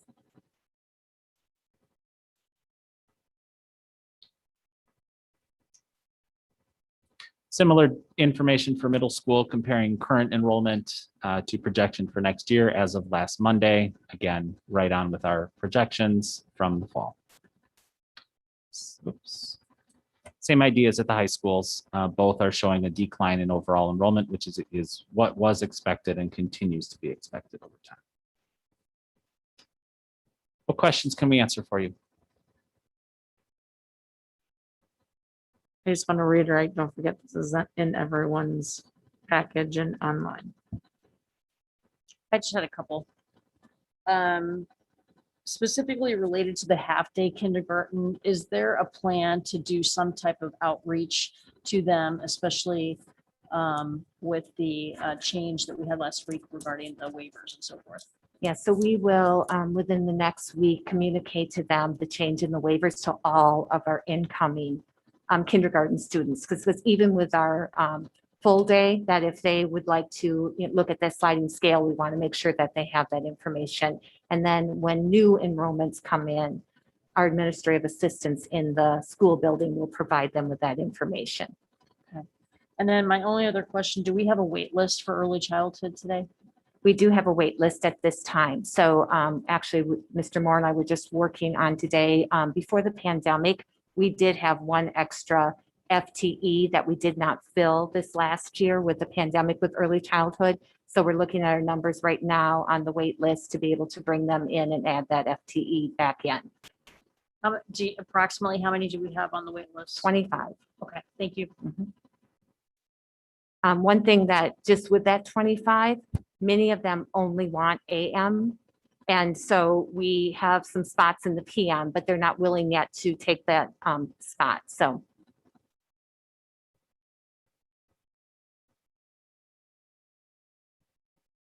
Anyone else? Questions, comments, concerns? So we'll come back in the fall with how the year started and the modeling for the following year. Are we monitoring at all the attrition? So I know we've decreased our total student number. Have we monitored any of it? I know we've asked this in the past to see if it all has to do with class size change. I guess this is to Mr. Chazar. Or if any of it is to homeschool or private. Do we have any way to monitor that or collect that data? If the students, when they withdraw, they're supposed to give us a reason why they're leaving. Mhm. If they do, we have that information. Okay. But much of our declining enrollment is not because students are withdrawing. If you remember, we've had classes that are marching through. We had larger. Yeah, no, I know it graduating was classes projected. and smaller. And so Yeah. those groups have just now started reaching the high school, and we're just regressing to that typical average for school districts. So for the most part, but if you are interested in that specific data for students that are leaving the district, we certainly can look to see. what I we would have. just be curious, if that number is significant, if you find it significant or not.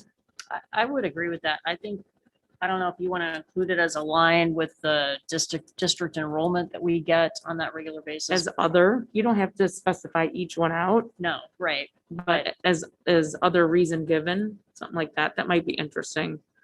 But I know that we were decreasing tremendously after 21.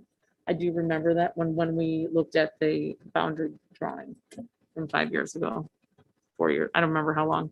It seems like a decade ago, but I think it was only 4 years ago. 3 Just years on ago. the look, glancing at student enrollment data, I haven't seen anything that is out of the ordinary for students leaving during the year or the summer. Okay. Our whole decline is the expected cohorts of grades leaving. It's not kids leaving a grade level. Thanks. Well, next up is going to be future agenda items. And do we have anything? Thank that you. we have on the docket? So during the month of June, we will be bringing back our, like we talked about with our data cycle. So our June learning and teaching will be a summary of the K-8 iReady data in both reading and math. We also will have a summary of our social emotional learning goal. One other thing that we've been working on for board goals is the student engagement piece and the survey that students have taken to give feedback on their engagement in the different courses. So that will be one other thing. So a lot of end of year reporting in terms of the board goals. I bet they won't take as long as tonight. Yeah. And just one thing that we had thought about was that in the future, we were interested in potentially posting the reports and then just having discussion at the table. Would that be something we could talk about, Mrs. Barker, at the retreat potentially? I think potentially at the retreat on the 5th, I think it'd be appropriate. It would be helpful in shortening the length of meetings, I feel. But like tonight where we had presentations from our teachers and such, obviously that sort of thing would be great in person. We wouldn't want that pre-recorded. Thanks. Thank you. So I think that at 8:59, we can adjourn the LMT meeting for School District 303 for 17. Thank you. Okay, do we need a break or can we roll right into? All right. Okay. I would like to call to order the special meeting of school board on Monday, May 17th, 2021 at 8:59 PM. Ms. Schwartz, would you call roll? Mrs. Bell, Here. Mrs. Fairgrave, Here. Mr. Lackman, Here. Mrs. McCabe, Here. Mr. McNally, Here. Ms. Weibel. Here. Mrs. Barker. Here. Let's stand for the pledge, please.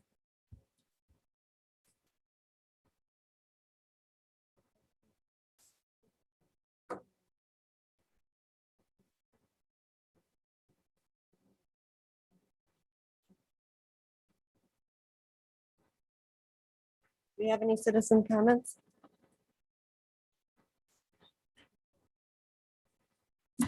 Are all the citizens going? No, no, okay. Okay, it's on my list. Do I have a motion to adjourn to closed session for the purposes of the appointment, employment, compensation, discipline, performance, or dismissal of specific employees, specific individuals who serve as independent contractors in a park, recreational, or educational setting, or specific volunteers of the public body or legal counsel for the public body, including hearing testimony on a complaint lodged against an employee of a specific individual who serves as an independent contractor in a park, recreational, or educational setting, or a volunteer of the public body, or against legal counsel for the public body to determine its validity. And collective negotiating matters between the public body and its employees or their representatives, or deliberations concerning salary schedules for one or more classes of employees. So moved. Second. Oh, Okay, Ms. Schwartz, please call roll. Mrs. Fairgrave, Yes. Mr. Lackner, Yes. Mrs. McCabe, Yes. Mr. McNally, Yes. Ms. Weibel, Yes. Mrs. Bell, Yes. Mrs. Barker. Yes. Okay, we are adjourned to closed session at 9:01. Dr. Herman? Dr. Herman, what do you want with all this stuff?